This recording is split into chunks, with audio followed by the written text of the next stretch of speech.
Our story begins at night, in a place that seems to have been abandoned, and a man was tied to the ceiling by a rope, and several people were watching him as if they were having fun with it. And underneath that boy who was tied up, there were a lot of zombies. Just then, a very attractive woman calls out the boy's name, which is Jong Zioyong. She says that all his friends are dead, and she wonders if life has no meaning for him now. And the young man, remembering all the people, is very angry, thinking that it's all his fault and that he caused it for his friends. And then he calls the woman cursed, saying that she deserves to die a miserable death. And at this, it seems that the woman is quite happy, commenting that it looks like he's angry with her again, and she hugs a man's arm. And this man says that they're going to slowly oppress him to satisfy his anger. But first, that man thinks they need to be grateful for the supplies, as they can live comfortably for a few more months now, and at that, he presses a button on a control that was in his hand. He wakes up and goes down, knocking the boy into the place where the zombies were. And when the zombies see the boy in there, they start charging towards him ferociously, and they start biting the boy with all their might, and soon blood is coming out of the boy's mouth. And at that, the boy thought, as if he were talking to those two damned people, thinking of Qi Jing and Lai Shuxing, that if he had another chance to live again, he would make them both pay for what they had done. Then, suddenly, he wakes up very frightened, with someone shouting his name, asking Zhang Zioyong what he's thinking. And then the woman asks the young man why he hasn't put her name on the deed of the house, and she asks him if he really loves her. And the young man at that moment didn't understand a thing. He thinks, and at the same time wonders what is going on. He begins to look to one side and to the other. He wonders at the same time if it could be that he has returned to before the apocalypse began, and in his past life he had been tricked by Qi Jing, who not only stole the inheritance his parents had left him, but also ended up letting him become homeless, and he was disgusted just remembering it. Later, a global catastrophe occurred, turning most humans into zombies and plunging the world into chaos. With the help of friends he made while wandering, he built a safe zone and managed to survive the apocalypse. But he really couldn't have imagined that lying Qi Jing would pretend to be a desperate person seeking refuge and win his sympathy. But in reality, she had been sent by the enemy to destroy everyone. And then he hears Qi Jing saying that the bride price is 400,000 yuan, not a penny less, and he doesn't say a word at that moment. And Qi Jing asks if Zhang Zioyong was listening to her, and all the protagonist thought was that she was just an ordinary woman. And then, looking at her, he realizes something and thinks that he couldn't be impulsive now. And Qi Jing even tells him that she was giving him a week, and if he still hasn't got it, but the protagonist interrupts her. He pushes her out of the house, saying it's all right and he's understood, and tells her to leave, and she doesn't understand anything, holding her bag. She looks back, and the protagonist slams the door with all his might. She wonders at the same time what is going on, and when did Zhang Zioyong become so assertive, and she wonders if he wasn't her lackey. And then the protagonist, still at the door, holding the handle, takes a brief look at the house. He looks at his digital watch. It shows the time and day on which he finds himself. It was the 5th day of the 7th month of 2034, and the protagonist thinks that there is only 1 month left, and he must immediately start preparing for the apocalypse, until he sees something that catches his eye, and he becomes doubtful. The system panel appears, showing the task system, saying that the apocalypse system is now active. The system mission had been released, and Zhang Zioyong should complete it as soon as possible. The name of the mission was Preparation of the Apocalypse. The requirements of the mission were to own a piece of land, which had not yet been made, and to prepare the forecasts for a year. The reward of the mission was 10 points, and these points can be exchanged for rewards in the system store. And the protagonist is surprised and thinks that he was looking at the system, and he wonders how the question of mission reward points worked. He wanted to know what these points could be used for. He enters the system store, and there he sees the physical enhancement potion, which costs 2 points. He also sees an item called the Apocalypse Farmer's Supply Box,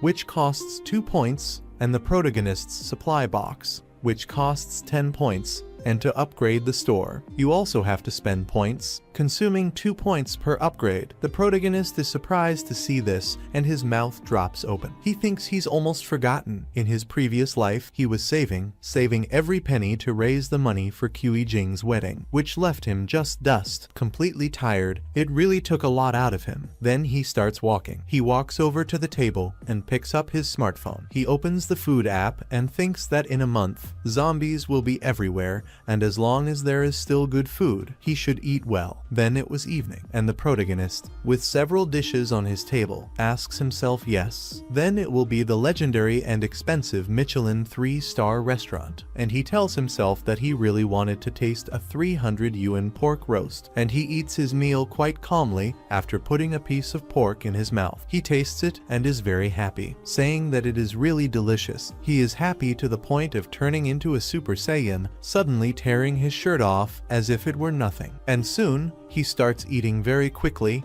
as if he were Son Goku. Then a notification pops up on his smartphone, drawing his attention. When he picked up his smartphone, he saw that it was called Wen Shuya, a friend of Qi Jing's, and he thought that the manipulative woman had been crying to her little friend. And after he answers the phone, Wen Shuya doesn't even say goodnight, asking Zhang Xiaoyong what's on his mind, and how he could treat Qi Jing like that. And she goes on to say that she just wanted him to prove his love for her, and if he can't even give her his property, he can't say he loves her. And she speaks so loudly that it irritates the poor protagonist's ear. She also comments that Qi Jing was only testing him a little, and he still failed, and if he brought the deed to the house and 1,000,000 yuan in cash to her to apologize, maybe she would even help persuade Qi Jing, and if not, she hopes they will split up. And the protagonist quickly raises his voice, asking Wen Shuya who she thinks she is, and he asks if she thinks she can test him, and tells her to get out. The boy had just revived, and he was out of patience, and when Wen Shuya was about to say more, he simply hung up on her, and at that moment, he leaned back on the sofa, looking for a little peace in that moment, and he wonders about the system panel, saying that he needed to own a piece of land. He thinks he will build the strongest fortress in the land, not only defensible, but also close to a water source and forest. Then the protagonist was walking. It was morning. Just then, a girl with a smile on her face said hello to him, asking if he was there to rent or buy a house. And the protagonist replies that he is neither, and he was there to stop, until he is interrupted by a young man calling out to the woman. The man told the woman, whose name was Xiao Ning, that he was going to help move the boxes at the bottom, as they had received a lot of toilet paper today, and that the man was a real estate sales manager, whose name was Zhu. So the woman told the manager, Zhu, that she had a client to see, and then Zhu simply raised his voice to her, grabbed her shoulder, and asked her if she had forgotten what he had taught her. He thought it made no sense at all, and told her to go and work in the back, and Xiao Ning didn't understand a thing at that moment. And the manager Zhu comments that the protagonist is a broke loser with cheap clothes. He probably can't even afford a toilet, and he wonders what kind of customer that would be. And the protagonist asks the manager, Zhu, what he had just said, and also asks if he was looking down on people. And soon, Zhu looks at him with a different look, and then he doesn't take it back. He tells the protagonist that he's the kind of person who looks down on dogs like him. He goes on to say that if the protagonist manages to buy a toilet, he'll do a live broadcast of himself eating poop. And the protagonist doesn't say a word at that point. And after a moment, the protagonist says that everything is fine, and since manager Zhu says that he will definitely find something fresh for him later, speaking with an ironic tone to the boy. And then he tells Xiao Ning that he's not there to rent or sell today, and pulls out his American Express. He said he was there to buy a plot of land, showing the card to both of them. And everyone is shocked at that moment, asking what he meant when he said he wanted to buy a plot of land, and asks if he knows how much it costs. And the other boy next to him says it's the first time he's seen someone buy a plot of land, and everyone thinks he's a real tycoon. And Xiao Ning, having heard him say that, says that it's all right, calling the protagonist sir. She asks him to accompany her, saying that she would give him a detailed introduction. And the manager Zhu, without putting any faith in it, comments that anyone can brag, but when the time comes to pay, he doesn't believe that the protagonist can really afford it. And then Xiao Ning shows the protagonist that these are the plots of land that their company currently owns, and he can have a look while she presents them to him, and the protagonist tells her that it's not necessary and asks her to let him state his demands so that she can see if there's anything of interest to him, and she asks him to please continue. And he says that he wants a plot of land that is close to mountains and water, preferably a source of running water,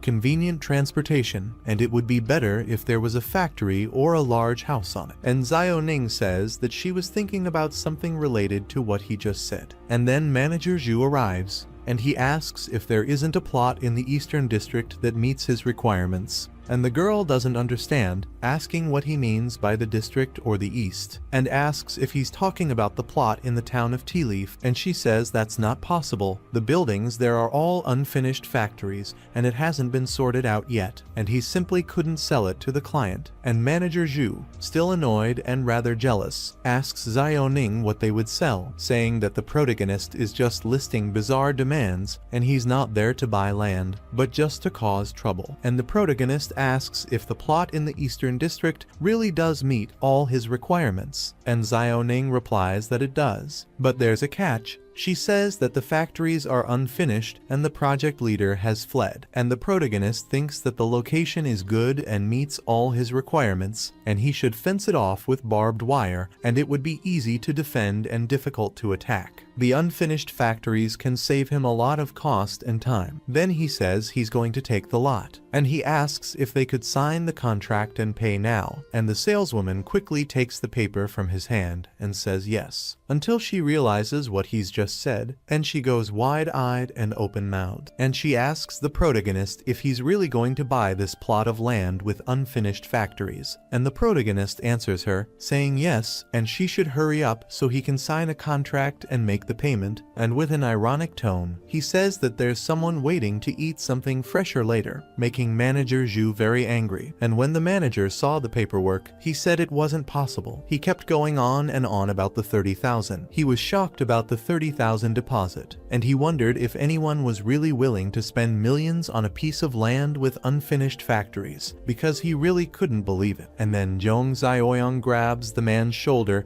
and tells Manager Zhu that he's made the payment, and now it's the manager's turn. And if he eats with gusto, the protagonist will send him a rocket afterwards. And at that moment, everyone started making fun of the manager, calling him a fatty, and saying that they had started the live broadcast for him and he should hurry up. And the other guy said that his stomach wasn't very good, and thanks to that, he could offer him something fresh. And the other guy said that he had eaten a lobster and was going to give the fatty something fresh. As he had made a promise, he would have to pay. After all, a promise is a debt. And then the protagonist thinks about the task system. As he walks, he thinks that he has spent all his wedding money buying land, and now he has to figure out how to get money and stock up on supplies. And then, as he's walking, a man sees him and thinks, and at the same time wonders if that isn't Zhong Xiaoyang, and wonders what he's doing there, until the man sees something that leaves him completely stunned. It was Manager Zhu on the ground,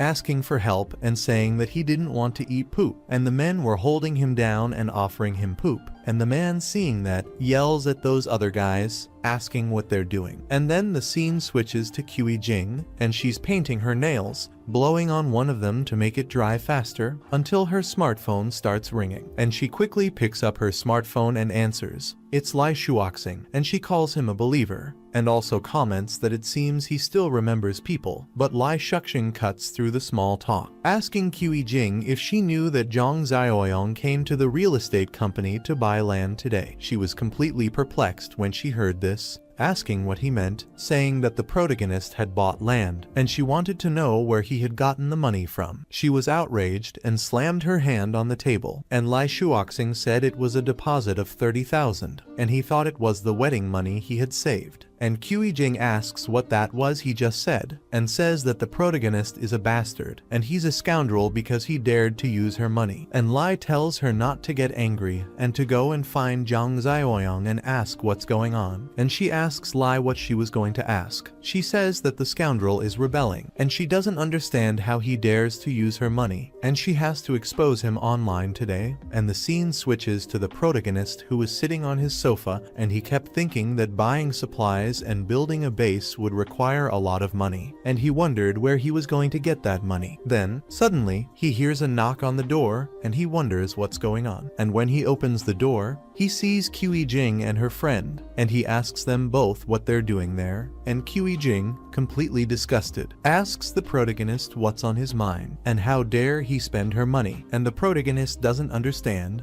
asking what she's talking about. And she answers him, saying that he shouldn't think that she doesn't know that he had used the wedding money to buy a plot of land, and she's warning him, the wedding money is hers. And since he had bought a plot of land, it was hers, and the protagonist says that Chu Jing must be crazy, and then he tells the girl to listen well. He says he has money, but he won't let her spend a single penny of it, slamming the packet of money into her collarbone and also saying that she shouldn't think he doesn't know about her and lie shuxing. And at that moment, after he had said that, Chu Jing thought and at the same time wondered how he knew about her and Lai Shuxing. And then the girl's friend simply pokes her, saying that the two of them should calm down. She says that it's all a misunderstanding between couples, and the protagonist asks her friend what she meant by misunderstanding, because for him, there is no misunderstanding, and besides, she and he are no longer a couple. She and Lai Shuxing's old man are the real ones. And he slams the door in Chu Jing's face with all his might, telling her to get out of there because she's annoying him just by being there. And Chu Jing thinks that's impossible. She thinks, and at the same time wonders, how could he know? Because he's always been very discreet every time he's checked into a hotel. As they were going down the elevator, her friend asked Xiao Jing how it was such a big deal, and she hadn't even told her before. And she asked Qi Jing if she had really gotten involved with that middle-aged man,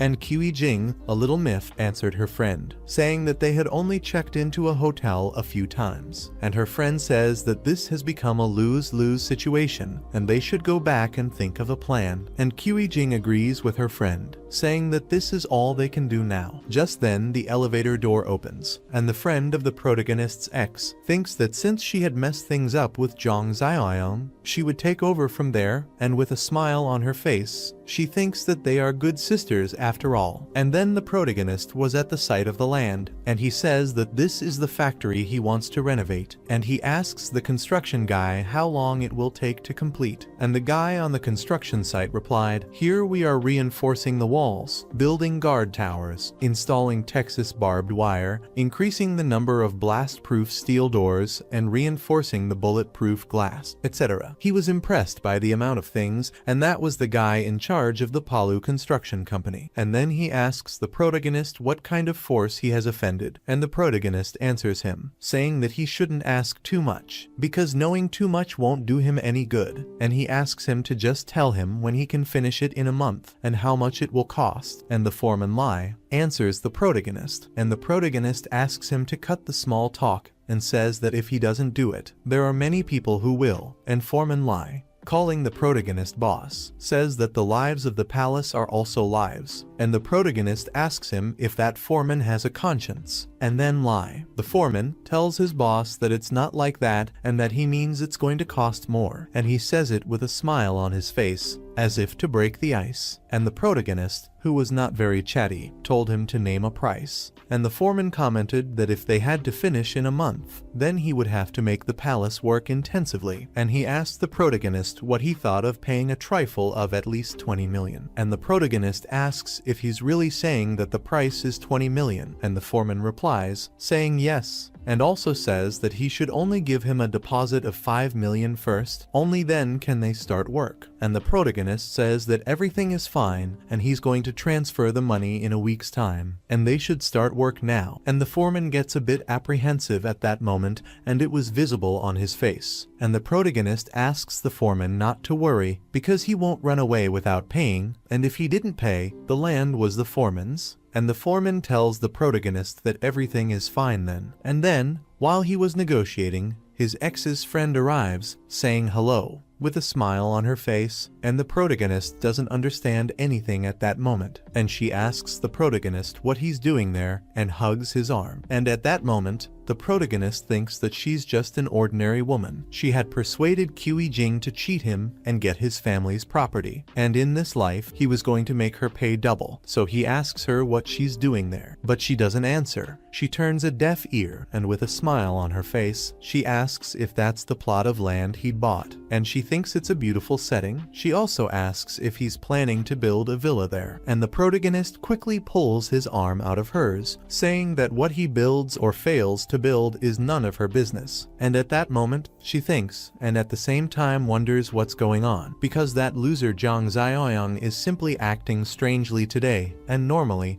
just touching his hand would make him blush and his heart race. And today she even deliberately showed off a bit, and she wonders if he didn't have any reaction to that, which makes her deeply angry. And then, as the protagonist sees the work beginning, he says that it's not right and says that the gate needs to be expanded, and the girl tries to get his attention, but he doesn't give a damn, and she thinks that this can't happen at all. She can't miss this golden opportunity, since Qi Jing had fallen out with him. If she can push Qi Jing out of the game, all that land will be hers. Then the protagonist was in his house, and he thinks that pawning that house to the bank would only net him 3 million yuan. That's not enough to cover the first phase of the construction courses, and he needs to find a way to get more money. Until he stops to think about it, and he thinks that the apocalypse is imminent anyway, which means that even if he sells houses to several people, it simply won't matter, and he thinks he should do it. Then someone starts knocking on his door, asking him to open it, and the protagonist gets very angry, thinking it's that old man again. The downstairs neighbor, the gentleman, has some money, and he has bought the first and second floors and wants to buy the third floor as well, which belongs to the protagonist. And at that moment, the protagonist was going to open the door. However, the protagonist had originally intended to use that house as his home after getting married, so he had refused to sell it. Since then, this old man had been causing problems, painting his door, piling up the garbage, putting on funeral wreaths, and locking the lock. He had used all sorts of dirty tricks, and when he opened the door, the old man was simply talking quite loudly, asking the young protagonist if he had gone clubbing again last night. And the protagonist, visibly irritated, says that he's had enough, and he said that he went to bed before 10 last night, and he wasn't in any nightclub. And the old man replies that he doesn't care, because he heard clearly. And the protagonist asks the old man to stop doing this, because he's just keeping an eye on his house, and he's already getting fed up with it. And he says that he's going to sell this house to the old man, because he wants peace above all else. And the old man, having heard the protagonist say this, is completely confused at that moment. And stammering, he asks the protagonist if he's serious. And the protagonist answers him, saying yes, but on one condition. And the old man asks what that condition is. And the protagonist says that he's not going to hand over the house until 6 months from now, so he needs to live there for another 6 months. And before that, he needs to transfer 5 million yuan to him, all at once, so that he can pay off the mortgage on his new house. And the old man is a bit reluctant at that point, and the protagonist tells the old man that if he doesn't agree, then he can forget the deal, already preparing to slam the door in the old man's face. The old man quickly tells the protagonist that this is great, but there's a catch. They need to sign a contract to prevent the protagonist from backing out of the sale, and the protagonist says that the contract won't be a problem and asks the old man not to worry about it. And at the same time, the protagonist thinks that that damned old man could wait and die in his house. And then he's fiddling with his smartphone, thinking that when Mr. Lie's 5 million yuan is transferred, plus the 3 million yuan loan, he'll have 8 million yuan. And he thinks that first, he has to complete the system task and claim the reward. So he opens the system panel and presses claim. Then it was morning, and the sky was very clear and beautiful, and the protagonist was in a supermarket. The system showed that he should prepare supplements for a whole year, and out of 365, he had 369, and he was moving his shopping trolley as fast as he could, and people seeing him like that that wonder if that guy is mentally stable, and the woman next to that man says that they should be quick and stay away from him, treating the protagonist as if he were a maniac in the park. Then, suddenly, the protagonist crashes one cart into another. He had already collected 8 shopping trolleys, and everyone couldn't understand why he was buying so many things. And the boy says that the protagonist is another fool who believes in doomsday rumors, and he starts laughing at that, until the system panel showed that the disaster preparedness mission had been completed, and he had earned 10 points from the system, and his current points were 10. And the protagonist, seeing this and analyzing the point store, snaps, saying that in the apocalypse, improving tributes is important, but this protagonist's supply box is exactly 10 points, and he thinks he shouldn't hesitate. He should seize the first opportunity and go all out. He should choose the protagonist's supply box, and so he chooses that. And the system panel notifies the protagonist, saying that the exchange was successful and 10 points were deducted, and his current points were 0, and the protagonist opens that mysterious box, and you get an item called a level 1 space ring, and the ring's characteristics are that it contains 500 cubic meters of space and time inside space. Then he sees the appearance of the ring, which is purple, and when the protagonist saw that, he smiled, thinking that he already knew that the first draw is always golden, and that ring was shining near his hands, and he thinks and wonders at the same time about the fact that time stands still inside the space, and if that means that even if he stores fresh produce, it won't spoil, and he thinks that's great. And then the system panel shows the new task, which is called 10 years of sustainability, and it showed 0 out of 10 years of supplies, and the reward points are 20, until someone simply shouts who. And again, he shouts out who is causing trouble, with 2 guards by his side, and seeing the protagonist, he asks if it's him, saying his name, and the protagonist wonders if he is Yangtao, and he thinks that Yangtao was his high school classmate, and he was a lackey following the school bully. Zhang Shengzhe, he's a guy who always bullies the weak and is afraid of the strong, and he remembers well what it was like at school, with Yangtao with 2 bullies by his side, telling the protagonist that he should pay last week's protection fee, which costs 10 yuan, and he should pay it quickly, and the protagonist would tell him to fuck off, saying that if he wanted to, he should send Zhang Shengzhe to pick him up himself. And the protagonist thinks that they had a lot of conflict at school, and he didn't expect to find him there today. At this, Yangtao asks Zhang Zioyong what he's doing over there, and says that he should put these things back where they belong, or he'll be rude to him. And the protagonist replies to Yangtao, saying that he keeps bullying the weak, and he's only there to buy items, and he asks if that's how he treats his customers. And Yangtao asks what he means by buying, and says that he should pay for those items right now, or he shouldn't blame them for being strict. And then, an hour later, the coupon was huge, and several women working on the plane just to serve the protagonist. At this, Yangtao asked an employee how much she had given in total, and she said that the total was 56,883 yuan. Yangtao quickly takes out a card machine and extends his arm to the protagonist, telling him that he should pay now. And the protagonist, at that moment, swipes his card with all his fury, and the machine beeps, showing that the transaction was successful, and Yangtao can't believe it. And then, quickly, he turns away with his 2 guards by his side, saying that they were going now. He had at least thanked the protagonist for the purchase, and the protagonist shouts, asking Yangtao to wait a second, and Yangtao turns and asks the protagonist what he wants. And the protagonist said that he had been very rude just now, and he thinks he needs to apologize. Otherwise, he would return all those products. And Yangtao begins to stutter, with a little anger showing in his voice. He says that the protagonist is going too far, and he's just there to look for trouble. And the other customers start commenting, saying that they had snubbed the protagonist and were rude to him now, and he's just asking them to apologize. And they ask if that wasn't such a difficult thing to do. And the other person says that's exactly it. Yangtao should apologize, and if he didn't apologize, they wouldn't let it go. And the other guy with the smartphone in hand says that TikTok is recording, and Yangtao should apologize now or they'd make it famous. And the protagonist continues, telling Yangtao to apologize, and if they're sincere enough, he'll buy 10 times as much. And Yangtao, after the protagonist has said this, begins to stutter, asking if the protagonist is serious,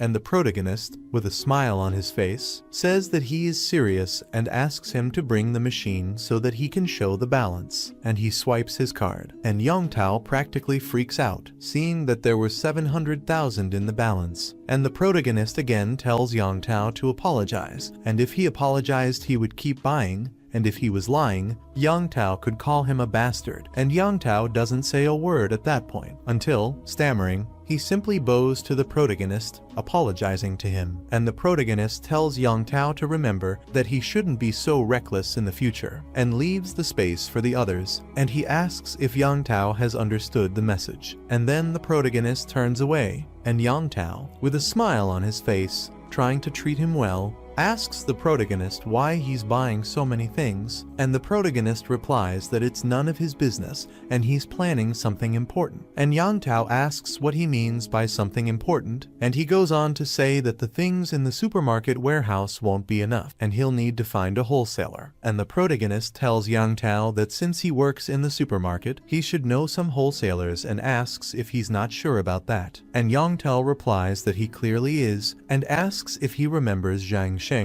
and says that he's in the wholesale business now. He quickly takes out his smartphone and calls Sheng Zhen, telling him that he has found a great client for him, and the protagonist just listens. He thinks that Yongtao is still working for Zhang Shengzhe, and he wonders how much illegal income the two of them must pocket from this supermarket. And then he was outside with Yongtao, until a car approaches them both, scaring Yongtao. And the protagonist thinks that, driving so arrogantly, he must never have been cheated before. Just then Zhang Sheng steps out of the car smoking a cigarette, and then he asks Yongtao if that's the big client he mentioned, and Yongtao tells Zhang that that's Zhang Zioyong and asks if he remembers him. And Zhang asks who it is, and again, Yongtao says it's Zhang Zioyong, their high school classmate. And while puffing on his cigarette, Zhang said that now he was remembering, and then he throws the smoke in the protagonist's face, and he says that Zhang Zioyang was the guy with a bit of courage. And then he grabs the protagonist's sweatshirt string and asks if he's wearing a fake designer brand, and he despises people like him who pretend to be rich when they're not. And the protagonist asks what he means by a designer brand, because he doesn't really know, and he just bought it at a random stall. And then Zhang gets in Yongtao's face quite aggressively, asking if this is the big client he was talking about, and he gets quite angry, saying that Yongtao is wasting his time. And Yongtao insists, telling Zhang Shengzhe that he really is a great client, but he just gets kicked by Zhang, who says that he's not a great client,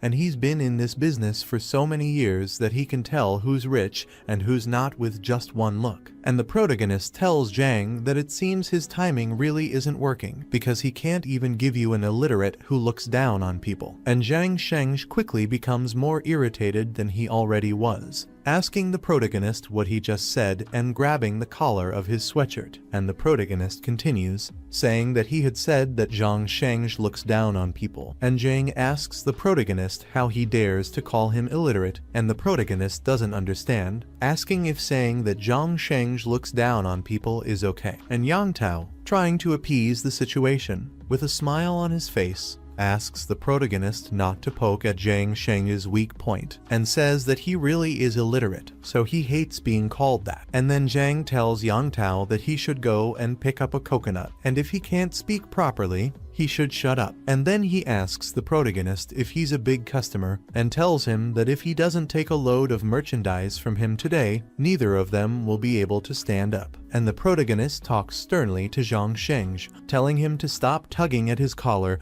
and showing him his bill, and he was holding his smartphone. And Zhang Shengzhe, seeing that, asks if it would be $1 million on the spot, and also asks if the protagonist is serious. And the protagonist says it's no joke, and asks why he would be there after all. That's the warehouse, and he's buying $5 million in goods, and he wanted to load the truck quickly, and he would give the other $4 million left when the goods are ready. And Zhang Shengzhe asks the protagonist what kind of goods he wants, and the protagonist says that he wants rice oil, salt, snacks, drinks, anything edible or drinkable. He wants everything. And Zhang Shengzhe tells the protagonist to follow him, and at the same time he thinks he can't believe how lucky he is, because he's just picked up a batch of almost expired food and there's a hustler there to take it all. Then he shows the protagonist all the merchandise, telling him that if he took the whole lot, he would give him a 10% discount on the original wholesale price, and he asks what the protagonist thinks of that. And the protagonist answers Zhang, saying that it depends on the quality of the goods. And he picks up a package and looks at it for a while. He comments that except for the outermost layer, everything inside is almost expired, and he says that Zhang Sheng is very clever, and Zhang Sheng, disgruntled, thinks that he didn't expect that guy to understand the business. So he tells him that if he takes all those almost expired goods, he'll give him a 50% discount, and he asks what the protagonist thinks of that. And the protagonist replies to Zhang, saying that he doesn't need it, and he's using that 5 million to buy the best quality goods, and Zhang doesn't say anything at that point. And he says that as far as these almost expired goods were concerned, he had other plans, and Zhang asks what those plans were. And the protagonist says that as he said,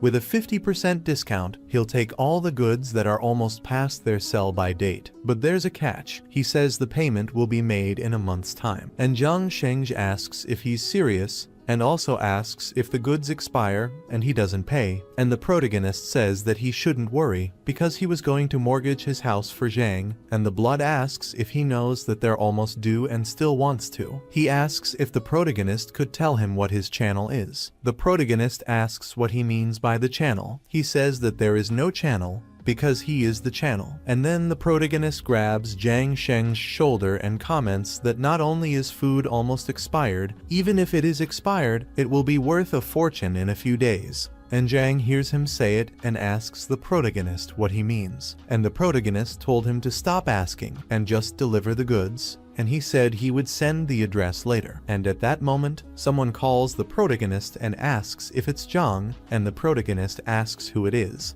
And the person asks if he's sure he's selling his house. And then the protagonist tells the two men that he was doing business, that he has something else to do, and they should take care of the food for him. And after the protagonist leaves, Yang Tao asks Zhang if he hadn't cheated him. And Zhang says that the boy's family is ordinary, so he wanted to understand how he was doing so well. Then the old man said that there was a deposit of 400,000, and he said that he could accept the condition that he vacate the house in 3 months, and asked them to sign the contract now. And the protagonist thinks that that gentleman hasn't even inspected the house properly and is already anxious to pay the deposit and sign the contract. And at the same time he wonders how desperate he is. And he asks the old man why he's in such a hurry. And the old man sighs, saying with honesty that his granddaughter needs to change schools and they urgently need this house for their residence. And he has been looking for this area, and only his house is for sale. And he asks the protagonist to please not give up. And the protagonist tells the old man that he's very honest, revealing everything at once, and he asks if the old man isn't afraid that he'll raise the price. When the old man hears him say this, he goes wide-eyed, says that buying the house cost his entire family savings, and asks the protagonist not to do it. My protagonist tells him not to worry because he won't give up. And then they start signing the contract. And the old man, very anxious, says that this is very good. And then he bows, telling the protagonist that he'll let him get back to his business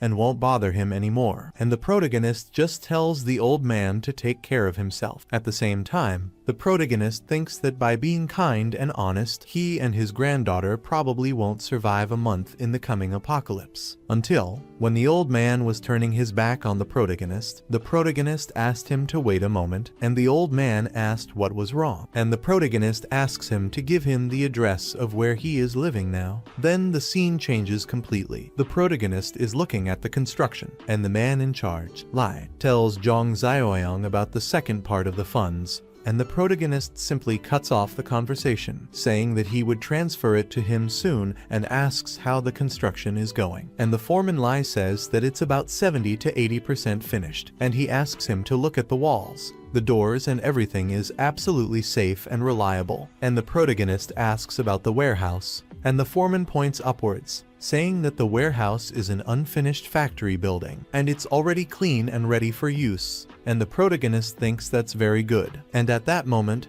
the protagonist picks up his smartphone and calls Zhang, asking him to bring the products. Then the protagonist hires some people who keep telling each other to be careful, and they say that the boss is generous because he's paying 2,000 to each person for this kind of work, and they're surprised because it really looks like a shelter. And one of them says that rich people actually value their lives. The protagonist says that fresh produce such as fruit, vegetables, and other perishable items should be stored separately. He asks them not to mix everything up, and the contractor with a smile on his face says he understands, calling the protagonist his boss and asking him not to worry. And then, after those men had finished their work, they left the place, and the protagonist gets to see all that great stock he had, and he thinks that everything is finally done. And the system panel shows that the task 10 years ago of supplies had been completed, and the protagonist receives another 20 system points, and the current points he has are now 20. And the protagonist opens the system store, and he's surprised because there's a new box in the system store, and at the moment, the store had available the physical augmentation portion, which cost 20 points, the supply box called the Apocalypse Farmer, which costs 2 points, and the supply box called the Awakening Skill, which is worth 10 points, and the protagonist thinks he's very lucky to gain skills before the apocalypse begins. And then he makes a transaction, buying the Awakening Skill box, spending 10 points, and then he received a skill called the Mind's Eye, and it was at level 1, and the characteristics were that he could detect if the other party has hostility. The protagonist wonders what the system panel meant by hostility detector, and he starts to laugh, as he thinks this is one of the most useful skills at the start of the apocalypse, until the system panel shows a new task, called Armed to the Teeth, and the requirements of the task is to arm yourself, and he was at 0%, and the reward for the task would be 10 points plus a random reward. And when the protagonist sees that, he gets a Machiavellian smile on his face. He tells himself that this is exactly what he had in mind. Then the scene shifts to the black market, and it was night. There were several people on the street, many of them checking out the products, and the protagonist was walking there, and a boy asked him if it was real or fake, and the other replied that only a novice would ask such a question, and the price should tell him if it was real or fake. And the other person was surprised by what he was seeing, and another asked him to be quiet because he had just dug him up from the grave yesterday, and the other asked about Qin Shi Huang's childhood helmet. The protagonist stared in the corner while the boy told them to do it cheaper, asking to do it for 300 yuan, and the other asked who bargained like that. And then the protagonist sees an acquaintance, asking the guy if he was selling the fake jade bracelet for 2,000, and it's obviously fake. He asks the guy to sell it to him for 300, and he'll still make a profit, and he asks if the guy will sell it or not, because otherwise he's leaving, and the salesman says it's okay, and asks him not to shout, and he'll sell it to him. And the protagonist thinks at the same time that he wonders why Lai Shuoxing is buying fake jade bracelets at the ghost market, and thinks about Qi Jing. He thinks that everyone has really fallen for the scam. Then the protagonist sees a vendor selling swords. He sees it and gets a smile on his face, thinking that he has finally found it. And then he picks up a sharpener to see and asks the salesman if he has anything strong there. And the salesman explains to the protagonist that it's a knife sharpener, and if he wants something strong, he should buy it and sharpen it himself, or he can get a truncheon if that's not enough. And the protagonist answers the salesman, saying that he needs something stronger. And the salesman asks what the protagonist means, and wonders if he's there to cause trouble. Suddenly, the seller received a notification on his smartphone that 200,000 yuan had been transferred to his account, leaving him in a state of alert at that moment. And the protagonist tells him not to get excited, and he is serious about the purchase, showing that it was he who had made that transaction using the seller's QR code. Just then, the vendor calls Xiaoxiang, asking him to come and watch the stall. And then he extends his arm to the protagonist, whispering. He tells the protagonist that talking outside is inconvenient and asks the protagonist to accompany him. The protagonist then enters that door with a salesman, and the salesman shows the protagonist that he has those homemade guns there, enough to kill a chicken or two for 2,000 yuan, and the ammunition is cheap, just gunpowder and steel balls, and he asks what the protagonist thinks of it. And the protagonist says it's not not good enough, and the salesman is speechless at that moment. And then he asks the protagonist what he thinks of a replica revolver. Its performance is almost the same as a service weapon, and it costs 5,000 yuan, and fires 9mm bullets. He says that each bullet costs 5 yuan if the protagonist buys it with him, and asks what the protagonist thinks of that. And the protagonist responds to the salesman, saying that it is acceptable, but he had paid 200,000 in advance, and says that this kind of thing is not very appropriate, and asks if he doesn't think so. And the salesman doesn't understand, asking what he means by paying in advance. And the protagonist says that 10% was paid in advance, and he's buying 2 million in weapons. And the salesman is a little shocked, asking the protagonist what he does for a living, and also asking why he has come to him for such a large order. And the protagonist replies that he doesn't normally take care of such trivial matters. His subordinates do that, but there have been some changes recently, and he asks the salesman not to ask too many questions, and just tell him whether he can handle it or not. And the salesman asks the protagonist to wait a moment. And then the salesman goes to the door and locks it with the key. He goes to the window and closes the curtain, and he told the protagonist that he had found the right person. He was the salesman the protagonist needed. He tells the protagonist, whispering, that he can handle it, and he asks me to write a list, and he will give the address, and the protagonist should go there midnight the day after tomorrow to complete the transaction. And he also asks the protagonist to remember to bring cash. He then opens the door for the protagonist, and as Zhang leaves, the salesman, very concerned about his customer, asks him to be careful or he'll step on his foot, until the protagonist hears someone asking if it isn't Zhong Zioyon, and he looks away without saying a word. And the middle-aged guy talks about finding him on the black market. No wonder the protagonist has been spending so much lately, ignoring Zhang Jing, and he comments that it seems the protagonist's family has some heirs or something. And then he asks what the protagonist is doing, and also asks if he has seen too many marketing accounts recently, and has decided to sell everything and live comfortably. At that moment, the protagonist thinks it's time for him to test out his new skill, and then he activates his mind's eye. And then, he looks at the salesman, and sees that the salesman has good intentions and Qi Jing's current one has bad intentions. And the protagonist thinks that, as expected, it's a very useful skill. And the protagonist answers the middle-aged man, saying yes, lying on the bed, and asks if he had tricked Qi Jing into sleeping with these fakes and second-hand goods. And he thinks it's okay, because she's only second-hand and therefore worth these fakes. And Lai Shuoxing, completely disgusted, asks the protagonist what he said, and the salesman asks the protagonist, calling him boss, if he knows that guy, and the protagonist replies that he knows him like an enemy. And then the arms dealer says he's understood everything and asks the protagonist to go ahead, because he's going to teach Lai Shuoxing a lesson. And the protagonist asks the dealer not to kill him, because he has other plans for him. And suddenly, some men join the vendor, and the middle-aged man asks what they're doing, and he started to get desperate, asking the arms dealer if they couldn't talk, and he takes a beating. He's been trampled on a lot by them, and he thinks the protagonist is a bastard, and he should just wait. Then 2 days later, the protagonist was picking up a load from the truck, and the system panel shows that the arm to the teeth mission has been completed, and the protagonist has earned 10 system points, and the protagonist keeps seeing those weapons, until suddenly, the system panel shows that he has been credited with a bonus reward, the reward being a potion to increase his physique by 2. The protagonist with the potion in hand asks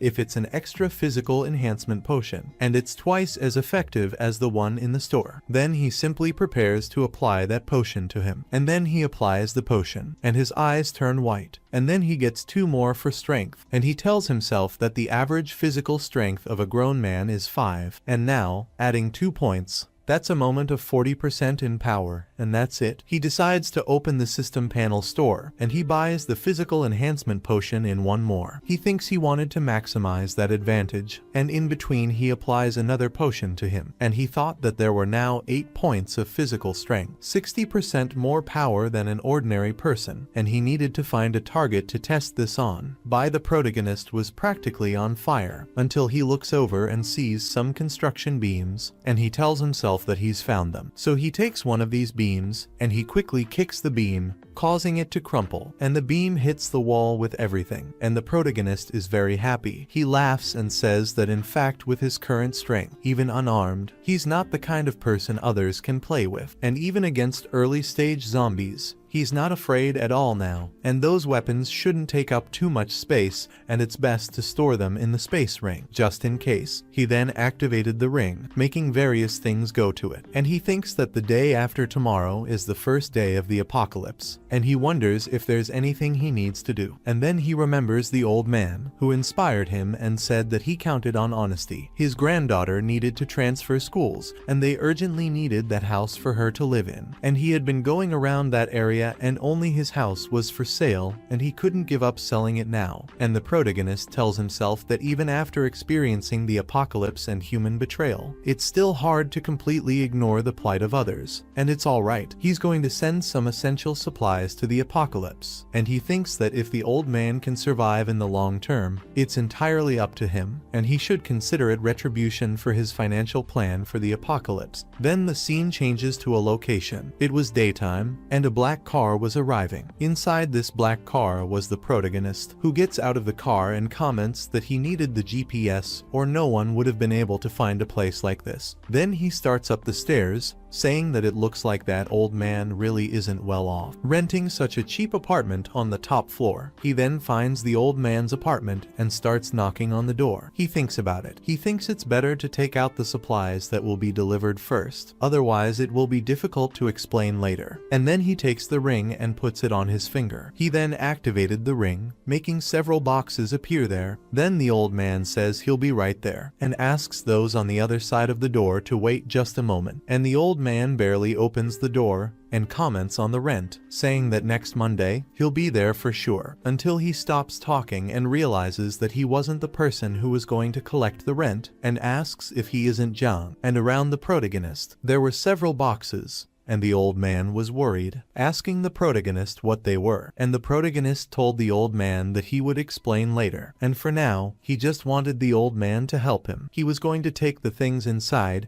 and not let the neighbors see. Then, after placing the boxes inside the apartment, the best man comments that for young people, they have good stamina moving so many things at once, because the protagonist hadn't even run out of breath. And then the protagonist comments that the room is acceptable, the door is sturdy enough, and he tells the old man that what he needs to tell him, the old man had better see very well. He tells him that as for those supplies, he should use them wisely, and they should last for half a year. And he explains that from tomorrow, in this world, until he stops talking, because something caught his eye, he sees a picture of a portrait, and the old man asks Zhang what had happened, and asks if he can't just keep these supplies in his room. After all, they're moving in a month, and asks if he's not sure about that. The protagonist answers nothing, completely focused on the portrait of the old man with an acquaintance of his. He looks at that portrait, thinks, and at the same time wonders if it's Shanshan. He's wide-eyed and open-mouthed at that moment. Then he asks the old man if his granddaughter is called Meng Shanshan, and the old man asks the protagonist how he knew that, because he doesn't remember mentioning his granddaughter's name to the protagonist. And then he asks the old man where his granddaughter is now, and the old man answers the protagonist, saying that she is studying in their hometown, and as soon as the transfer of the house is completed, they could transfer her school as well, and the paperwork is almost ready. And the protagonist remembers seeing Meng Shanshan, her voice very shaky, saying that it was all her fault and that she had caused problems for her grandfather. And the protagonist thinks that he remembers that in the past life, Shanshan said that her grandfather risked his life to rescue her at school, and although he saved her, he ended up dying there. Her regret in that life, he would make it up to her. And then he tells the old man that he can't move anymore, and the old man goes into shock at that moment, asking if the protagonist is going to change his mind, and says that he can't do that.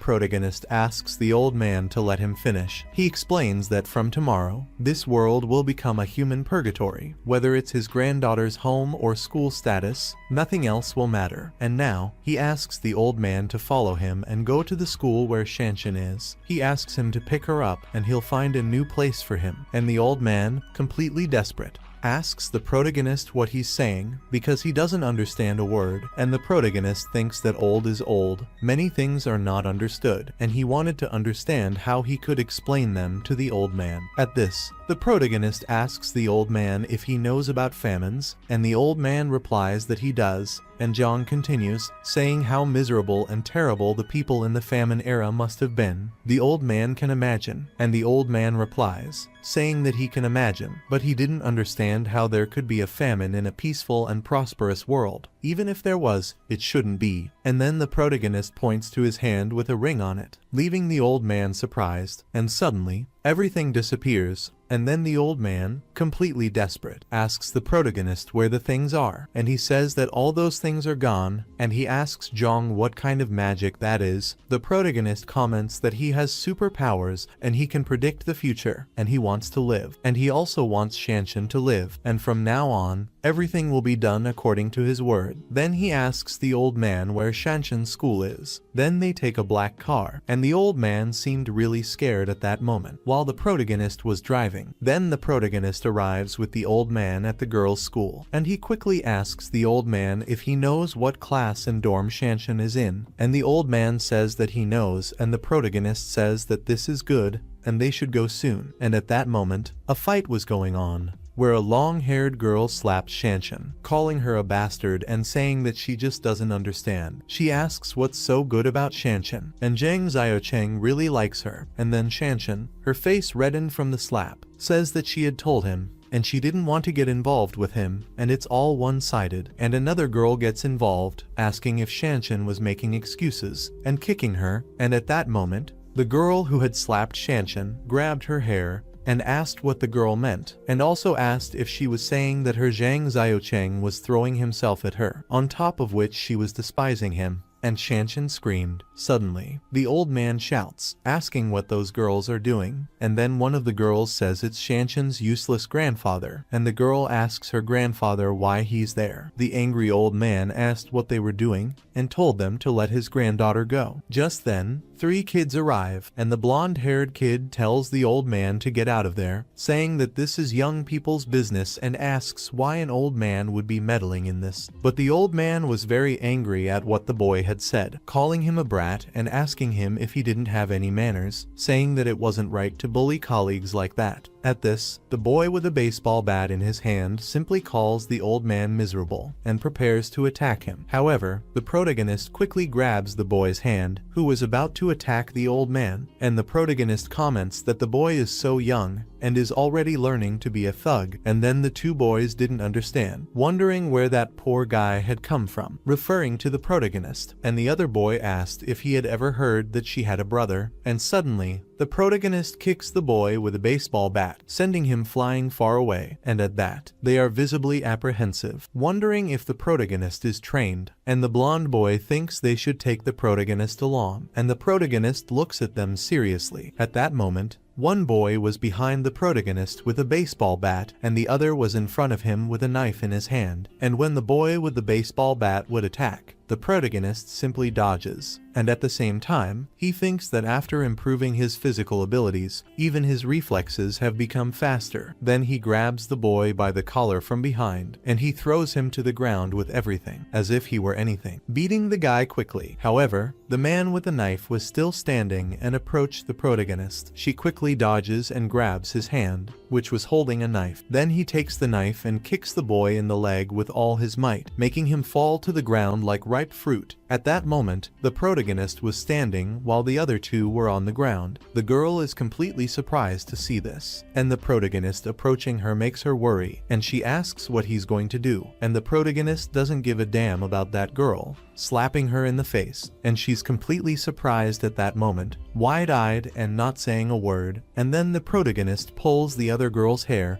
and asks her if she likes hair pulling. The girl starts screaming, asking him to let her go, and suddenly, The protagonist simply puts the knife to the girl's neck, and the girl asks why he has a knife and what he's going to do. Suddenly, the boy cuts himself with the knife, making the girl scream a lot, and he seemed to have a very Machiavellian look on his face, and his eyes glowed blue. And Shanshan and the other girl were horrified at that moment, their eyes wide open. Just then, the girl who was cut kneels on the ground. Speaking of her hair, the protagonist had simply run a knife through her hair, and she calls the protagonist a bastard, asking how he dares to cut her hair, and she wouldn't forgive him for it. She was completely indignant. The protagonist tells the girl that long hair will only get in the way of her life, and she asks what he just said. The protagonist explains that she will understand in a few days and short hair could save her life, and he calls Shanshan, saying that they are leaving, and Shanshan asks the protagonist what he meant by leaving and where they were going. Then the three of them were in the black car, and the girl was asking why she doesn't go to school anymore, and the old man explains to you that there's going to be a big famine soon, and he asks what the point of going to school is, because he thinks survival is the most important thing, and the girl asks what he means by a big famine. At this, Shanshan asks her grandfather how many times she has told him not to believe these things that are called scam. And then the protagonist sees them fighting in the rearview mirror, and the girl asks how much the old man has been tricked this time, and the old man says it's nothing to do with a scam, and he says that what he's saying is in fact real. And the girl continues, saying that every time he's tricked, and he always says it's real, and the protagonist thinks that in this life, he's going to make sure that Shanshan is safe. And the protagonist tells the old man's granddaughter that her grandfather really wasn't fooled this time, because he was the one who told him about the famine, and she's blown away by it. And then Shanshan asks the protagonist who he is, and the protagonist says that his name is Jiang Zioyong. She could call him Brother Yang from now on, and the girl thanks her brother Yang for teaching Sun Y and his gang a lesson, and the protagonist asks her not to worry about these people,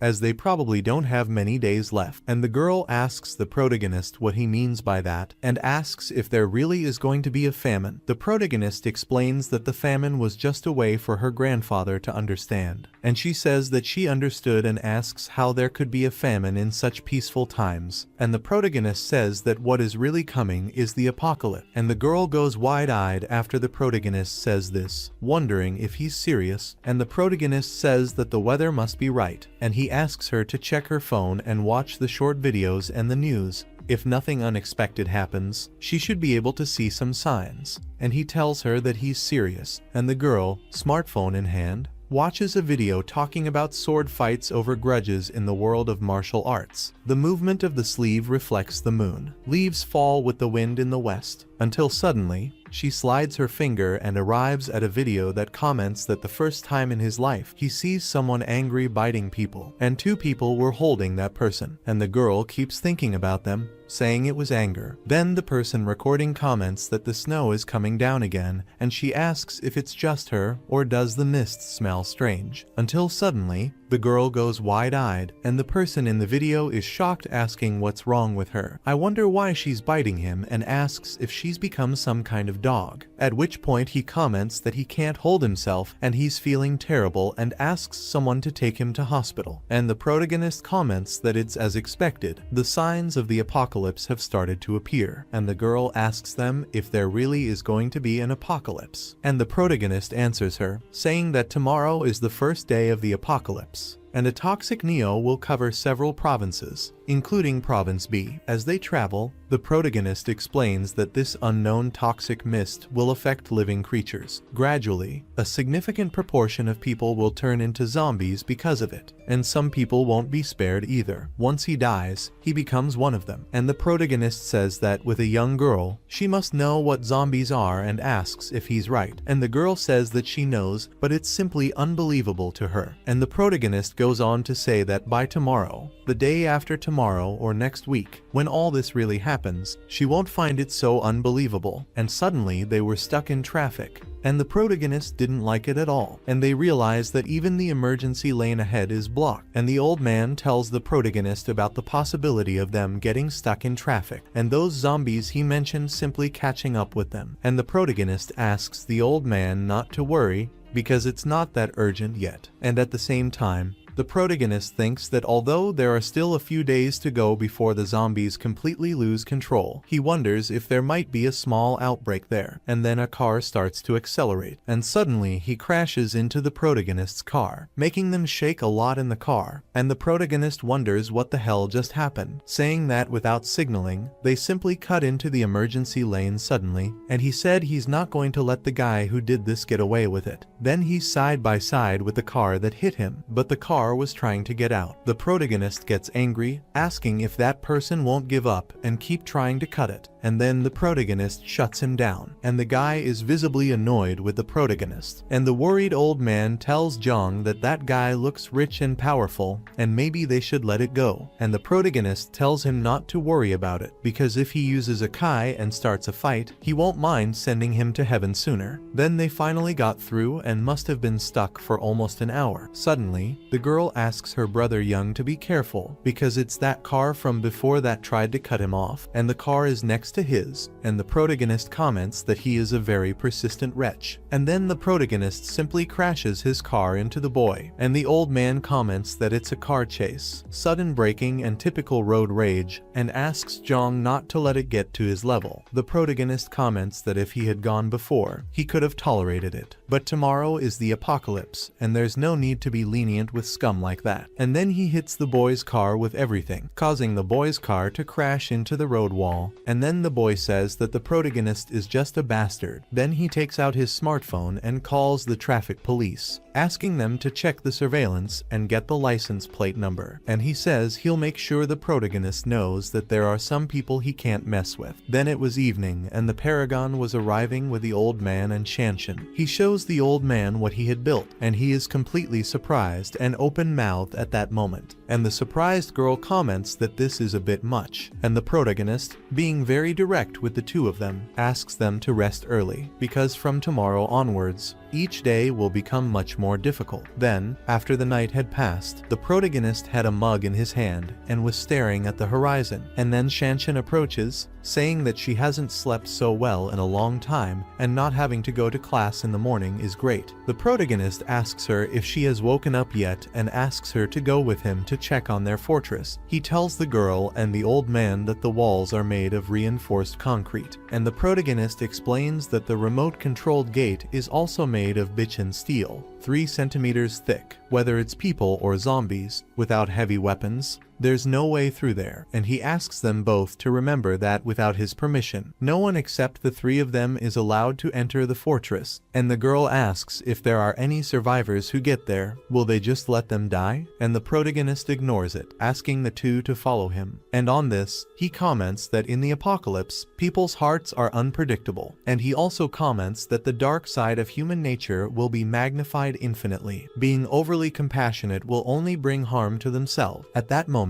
he shows something to the old man and the girl, which leaves them both wide-eyed and open-mouthed. He said that if the survivors came for help while he was away, those container zones could provide temporary shelter for them, and it was a very large place. But he said that under no circumstances should they enter the fortress until he returned and asked if they had understood. And the 2 reply that they have understood, and the protagonist continues, saying that he will take them to the food store next, and he will tell them which areas of food can be distributed sparingly. And then he reaches for the food stock, and he says it last. Then he stares at them both, and then he activates his mind's eye ability, turning his eye blue and setting it on blue fire, and he sees that they both mean well towards him. And the protagonist thinks and wonders at the same time if this is a sign of trust, and this is the first time he's seen it. And he comments to both of them that weapons are the most important thing in the apocalypse. And suddenly he calls up the stock that was stored in the ring, and he says that they should make sure to keep them under their control and never let them fall into the hands of others. And at that, the old man picks up a shotgun, while the girl picks up a crossbow, as if she were Darl from The Walking Dead. And to make matters worse, She has short hair, just like him. And the old man, seeing all this, says that yes, the protagonist is definitely right. And then the system showed the new task, which said that he was supposed to find Meng Xianchen. And the Old Companions series mission was activated. And now there was a new mission, called Old Companions number 1. And the task requirement was to find and rescue the protagonist's old partner, called Zhang Kai. And the reward points were 20. And the protagonist sees that task in the system, and has a tone of doubt at that moment. And at the same time, he thinks this is great, because he was worried about how to find his old comrades. And then he looks at Meng Xianchen and her grandfather, and asks them both to remember everything he had just said, and asks them not to try to break these rules, because they exist so that they can survive this apocalypse. And then he starts walking and Xianchen asks where he is going. The protagonist says he's going to recruit and strengthen their team, and he drives off in his black car. Then the scene simply changes to a visibly tidy location. It was a rather famous karaoke bar, and there was a group of friends singing and having fun. After the singing, the white-haired boy was passing by with the bespectacled boy, and they asked them what they were doing. And the bespectacled boy said they were going to the toilet, and asked them to eat slowly and not choke. And the white-haired boy said he would pack it up for him and take it back. And then he asks if the white-haired guy and the guy with glasses have any urinary hesitation and thinks their kidneys are weak. And they don't like this joke one bit. Then the two of them come out of the bathroom smiling, until the white-haired boy simply bumps into a blonde girl. And then he apologizes to the girl, saying that he really didn't mean it. And then the man who was with the girl gets angry, calling the white-haired boy a brat, and saying that he should watch where he's going, kicking the poor guy, and the white-haired boy just flies off and hits the wall. Just then, the bespectacled boy approaches Zhang Kai and asks if he's alright. And then the bespectacled boy turns around, asking the man what he's doing and why he's hitting him. And then the man asks him what that is, and he says that it's rare that someone dares to answer him, and he gets very angry about it, even cracking his fists. Suddenly, he stopped the bespectacled boy, asking what he was doing, at which point the white-haired boy called the bully his boss, said it was all their fault, and asked him to please not hit the bespectacled boy. And then there was a guy blowing his nose on a rag, and he kept looking at that man's fight with the two boys. One man telling the bespectacled boy that today he was definitely going to teach him a lesson, and the boy with his white cloth, a little annoyed, thinking that he was unlucky, because he had just recovered from a stomach flu, and now he's caught a cold.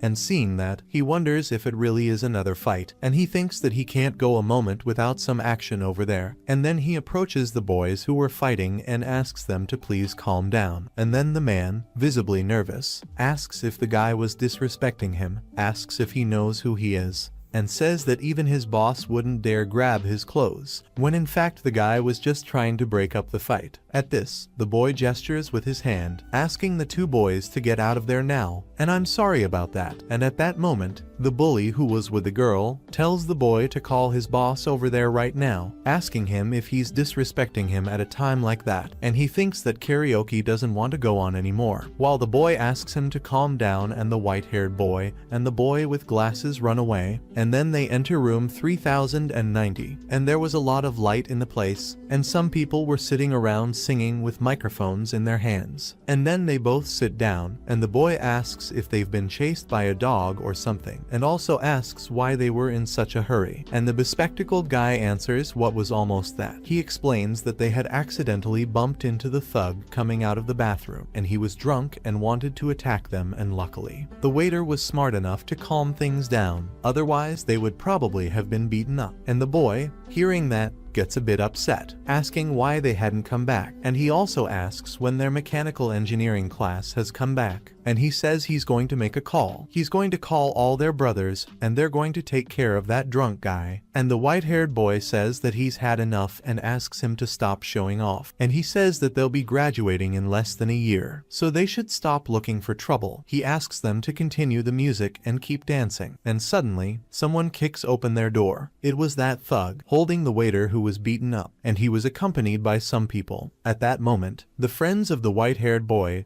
and the bespectacled boy were visibly worried and on alert. And then the thug says that it was them, and next to him, there was a guy with a baseball contact, so he asks them to get them. And after that, they get both the guy with glasses and the guy with white hair to crouch down next to them. And then the waiter was there too, badly bruised and shaking a lot. And then the boy asks if they're going to let them make the call or not. At this, the visibly irritated bully asks if he had said they could talk, and he grabs a bottle of booze, and it smashes into the boy's head. And the white-haired boy was in despair, seeing what that bully had done to his friend Chen Chang. Then suddenly, from outside, the protagonist's car arrives at the scene, and the protagonist comes out and comments that this is the expected university student. He starts to climb the stairs, and he comments that the world is ending and his partner still has a head for singing.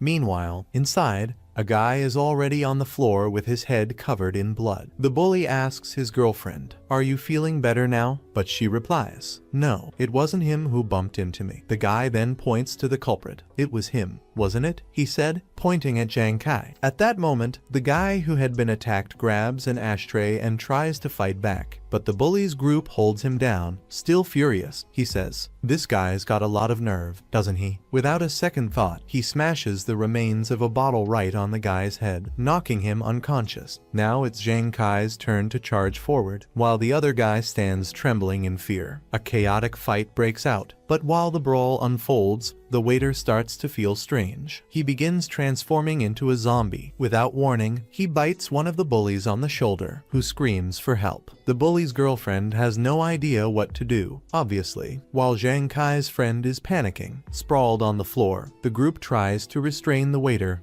but he's incredibly strong. He looks like a rabid dog, biting everyone around him. Suddenly, protagonist appears. With just one hand, he lifts the zombie and hurls him against the glass, shattering it. He commands, "Everyone, stop now." One of the bullies, incredulous, says, "Who is this guy? How did he do that with just one hand?" Meanwhile, the leader of the bullies glares at protagonist and asks, "Who are you?" But protagonist ignores him and turns to Zhang Kai. "Were you bitten?" Zhang Kai replies, "No. Why?" Protagonist simply says, "Follow me." The bully tries to grab Zhang Kai, wanting to settle the fight, but is interrupted by the first guy who was bitten. He starts sweating profusely and says, "My head is spinning." Someone asks, "Is your cold getting worse?" But protagonist is alert. He knew what was happening. The bitten man mumbles, "No, this isn't a cold symptom." Protagonist asks, "You were bitten, weren't you?" "I was. So what?" Protagonist thinks quickly. The bite was on the shoulder, very close to the head. He knew this meant the transformation would happen fast. Without hesitation,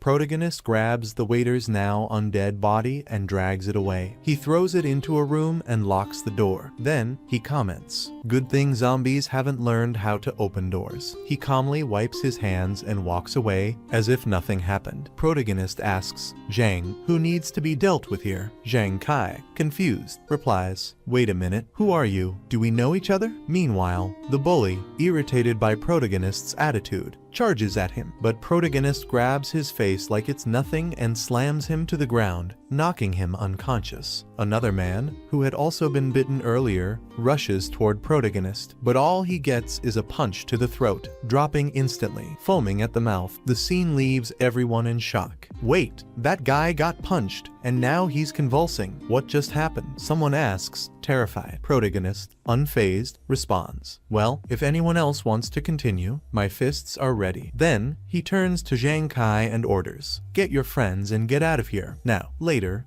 the group carries the man who was hit by the bottle, while the bullies also begin to leave. However, protagonist blocks their leader at the door. Protagonist glares at the bully and says, "You despicable drunk, you nearly killed your own friend back there and still think you'll get away with it." The bully tries to fight back. "Get out of my way." But protagonist shoves him to the ground like a sack of potatoes, dragging him to the room where the zombie waiter was locked up. He throws the man inside and locks the door. The bully starts yelling and threatening, "Get me out of here. Open this door right now." At that moment, the bitten man fully transforms into a zombie. In a fit of rage, he attacks the others in the room. Outside, protagonist calmly listens to the screams and chaos. A security guard, alarmed, approaches. "Is everything okay? Do you need help?" protagonist replies. Lock that door immediately and don't let anyone out. Call the police and the hospital. The hospital? Why? There's a patient with rabid flu in there. The security guard, confused, asks, rabid flu? Protagonist ignores the question and continues. Let's go. Move it, son. Now. The guard obeys, locks the door,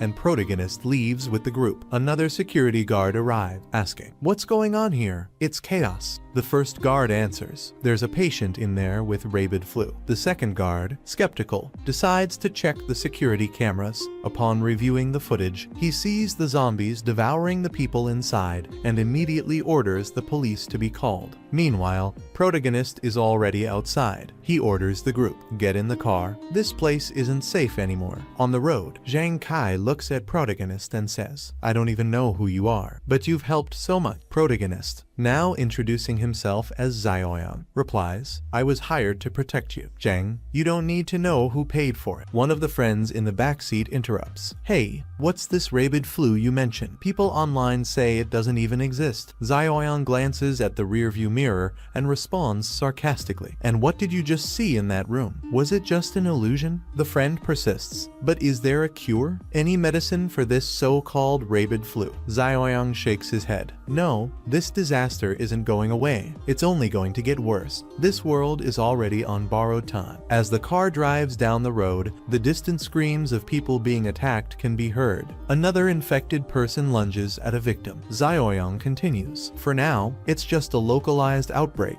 Most people are still in the incubation period, but it won't take long for it to spiral completely out of control. He turns to the others in the car. If you want to survive, follow my orders. The group responds in unison. All right, you lead. At that moment, a system message appears for Zioyang. Mission, Protect Zhang Kai Volume 1 inch completed. You earn 20 system points. Zioyang smiles at the notification and thinks to himself, great, I can head to the shop now. He opens the system shop menu and reviews the available options. The items were mostly the same. Apocalypse supply box 2 points. Sugar, oil, and protein box 2 points. Armed deterrence box 2 points. He reflects. The cultivator's box is still here. I'll have to buy it eventually. After some thought, he decides. All these options are useful. Zioyang spends 6 points to purchase all 3 items and continues analyzing the situation. However, a troubling thought crosses his mind. Trust. He recalls his previous life, where Zhang Kai's entire team was killed by zombies. It happened because one of Zhang's friends betrayed him, leaving only Zhang barely alive. Zioyang murmurs to himself, who was the bastard that got everyone killed? Meanwhile, at Qi Jing's house, her lover asks, how are you holding up? She responds, worried. The market supplies still haven't arrived. The world out there is chaotic. I'm scared to go out. The man tries to reassure her. They'll arrive soon. I'll send the supplies as soon as I'm done here. Suddenly, someone knocks on the door, startling Qi Jing. She hangs up the phone and peers through the peephole. It's just her friend. I almost had a heart attack, Qi Jing says, opening the door. Her friend enters, agitated, and says, did you hear? The old man from upstairs was taken this morning. It looks like the police and an ambulance took him together. Qi Jing, surprised, replies, so that's why it was so chaotic this morning. Her friend continues, it's because of this rabid flu outbreak. By the way, has Zhuang delivered your supplies yet? Qi Jing shakes her head. Not yet. The friend laughs and teases. I knew it. No man can be trusted. Then, looking intently at Qi Jing, she suggests, why don't you call Zioyang? I heard he's sitting on a huge stockpile of food. He's going to make a fortune in this pandemic. Qi Jing becomes thoughtful as the sounds of chaos outside grow louder. She asks suspiciously, how do you know that? Her friend smirks, full of ulterior motives. The last time I got kicked out of Zioyang's place, I left one of my guys watching him. I found out that every few days, a truck delivers supplies straight to his abandoned factory. Qi Jing furrows her brow. Could he have known about the pandemic in advance? Her friend wastes no time and suggests, call Zioyang as soon as possible. We need to squeeze as much money out of him as we can. Meanwhile, at Zioyang's base, Zioyang and the group arrive at the base, leaving the newcomers amazed. Zhang Kai looks around in awe. This is like a fortress. Zioyang responds with a smile. Yeah, everyone reacts like that the first time. The residents already living at the base rush to greet him. One of them asks, you're finally back, everything okay? Boss? Zioyang calms them with a gesture. Relax, Everyone, let me introduce the new members. He points to Zhang Kai and his friends. They'll be part of the base from now on. Shanshan,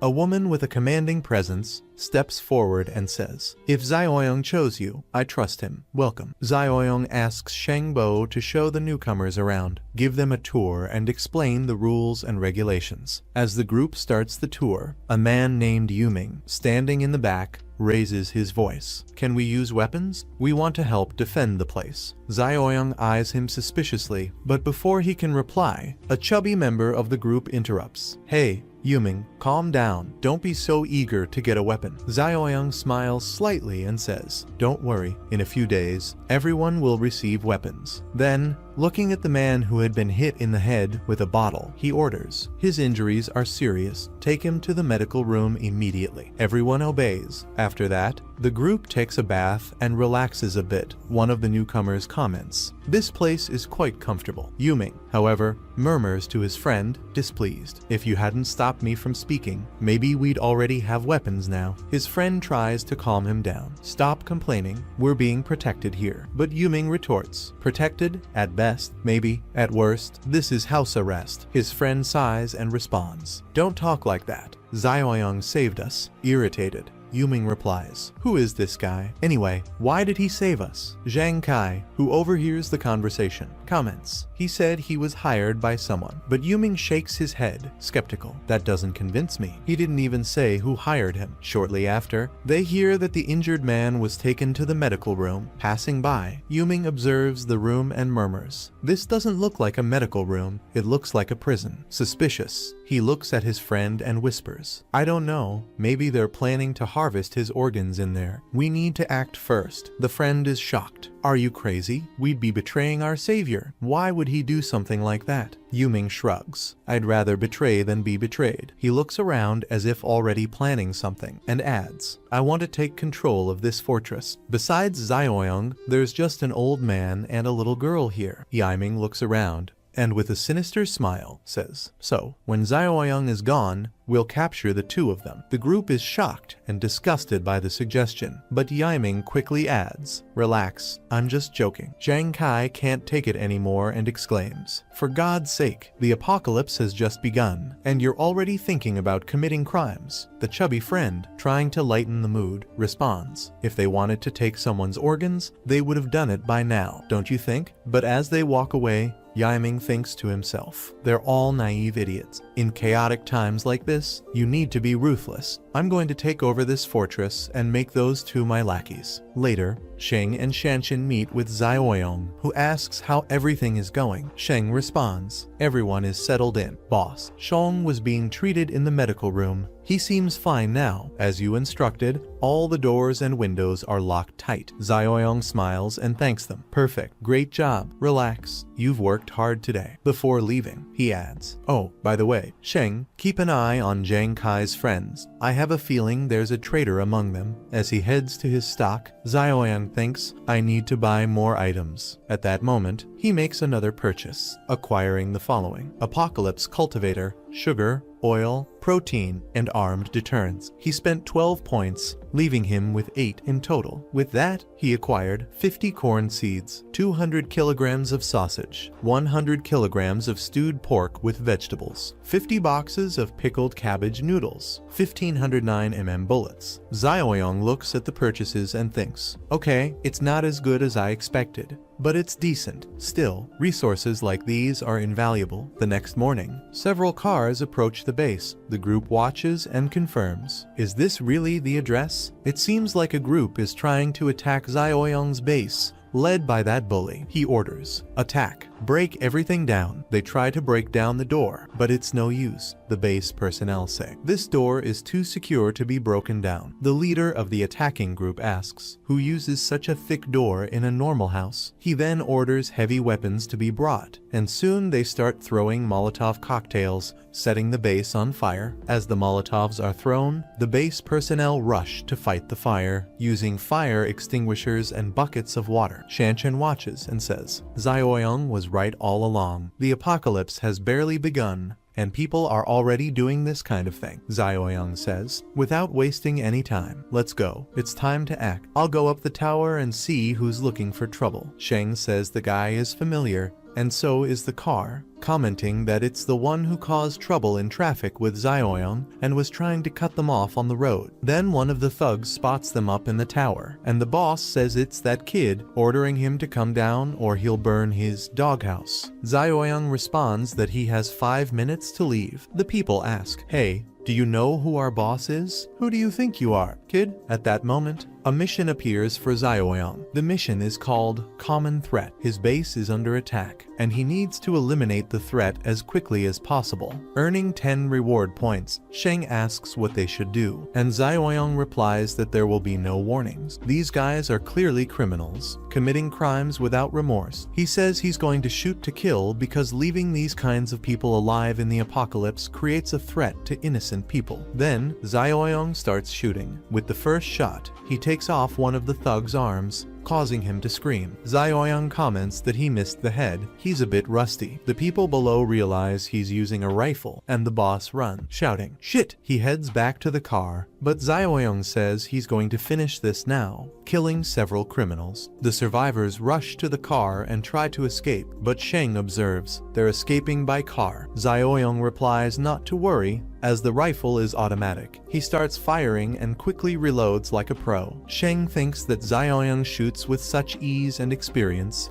commenting that when he served in the war, he never saw anyone as good as him. After several shots, the criminals are dead and the car is completely destroyed. Zioyang thinks he could turn these bodies into zombies, but then decides to do a training session with the group, including Zhang and Shanshan. Sheng asks if he's going to leave the bodies lying there, and Zioyang says yes, because he has other plans. Meanwhile, in Shuxing's car, he asks if they're getting close. Qi Jing and Zaya respond that yes, it's at the next intersection. But Qi Jing thinks that every time Shuxing is around, Zaya puts on this kind of act. She wonders what Zaya is up to. Shuxing approaches the abandoned factory, which is Zioyang's stronghold, and says, "I'll park here. You can get out." Qi Jing calls Zaya, and she asks, "Wait, am I going too?" Qi Jing responds, "Of course, she's the only one who knows where this place is. She guided the way." Zaya says to just keep going straight, because she'll recognize it. Also, her shoes are so tight that they hurt, but Qi Jing pulls her out of the car, desperate, saying, "For God's sake." Zaya says her phone is in her bag, which is in the car,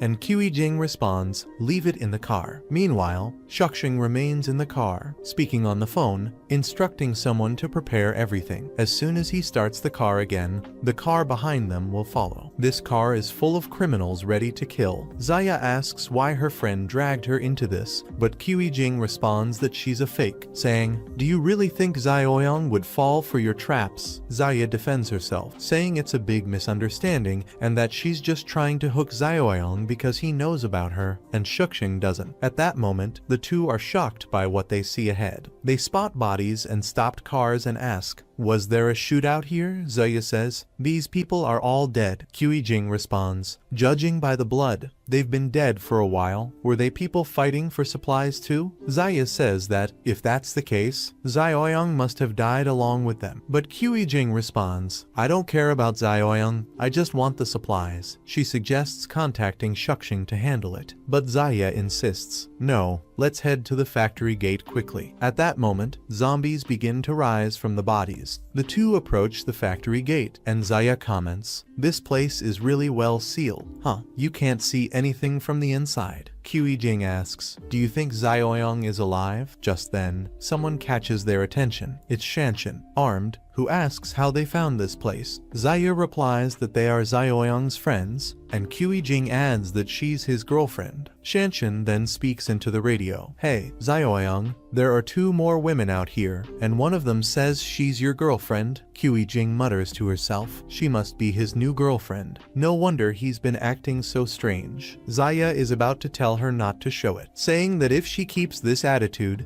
Xiaoyang will never be convinced. Zeya asks, do you think Shuxing can handle him? Jing responds not to worry, because they brought guns. If they open the gate, I'll kill Xiaoyang. Later, Xiaoyang appears and asks what they're doing there. He then uses his mind's eye, and above their heads, there is clearly a murderous intent. Zaya says that she just came to check on Xiaoyang, to see if he's alright because she's worried. Xiaoyang responds, worried? Shuxing must be nearby, right? How many people and weapons did you bring? They're shocked, wondering how he knows this. Xiaoyang, with a few ideas in mind, begins firing shots in their direction and asks if he's crazy for shooting at them. Zaya, desperate, says, oh my god, he has a gun? Don't talk like that. But Jing retorts that he doesn't have the courage to kill her. Xiaoyang responds, shooting to kill would be too easy. Then, they hear strange noises behind them. They ask, what is that? It's people infected with the rage virus. Zaya asks, does the rage virus bring the dead back to life? Xiaoyang replies that he won't kill them with bullets, he wants them to die at the hands of the zombies. The zombies, out of control, charge toward them, but they manage to run toward Shuxing, desperately calling for his help. Please, help. Shuxing asks why there are people with the rage virus there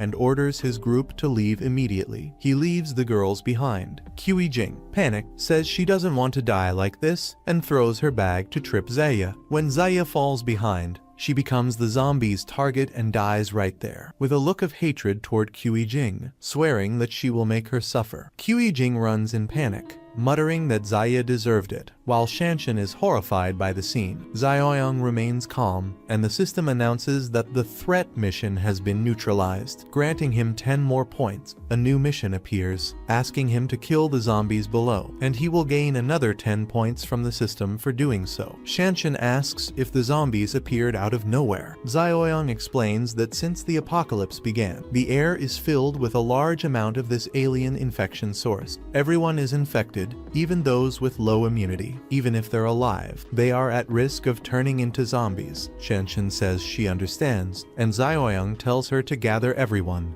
as he's going to hold a meeting in the meeting room with everyone present except Chong, who is still being treated. Xiaoyang says that for the next 2 days, unless absolutely necessary, everyone must stay inside the base, keeping the windows and doors shut. This will allow the bodies to adapt to the infection, reducing the risk of mutation. Zhang Kai asks, what about Shang? Meanwhile, in the infirmary, it seemed that Shang was really starting to transform into something. In the city, my friends, chaos was rampant. Buildings were on fire. People were running through the streets, stealing cars. Meanwhile, at the boss's house, the owner of the market tells his family that they need to go to the warehouse to get the remaining supplies. He orders them to stay home, no matter what happens, and not open the door to anyone except him, until someone knocks on the door, and he tells everyone to be silent. He opens the door with a golf club in hand and asks, is it you, Brother Yang? But when he opens the door, someone kicks him in the chest, knocks him down, and immobilizes him. It was indeed Yang, but he wasn't there for good intentions. The boss asks what Yang is doing, as he had treated him so well all this time. Yang replies, treated me well? Please, I was just a doormat. Yang says that without him,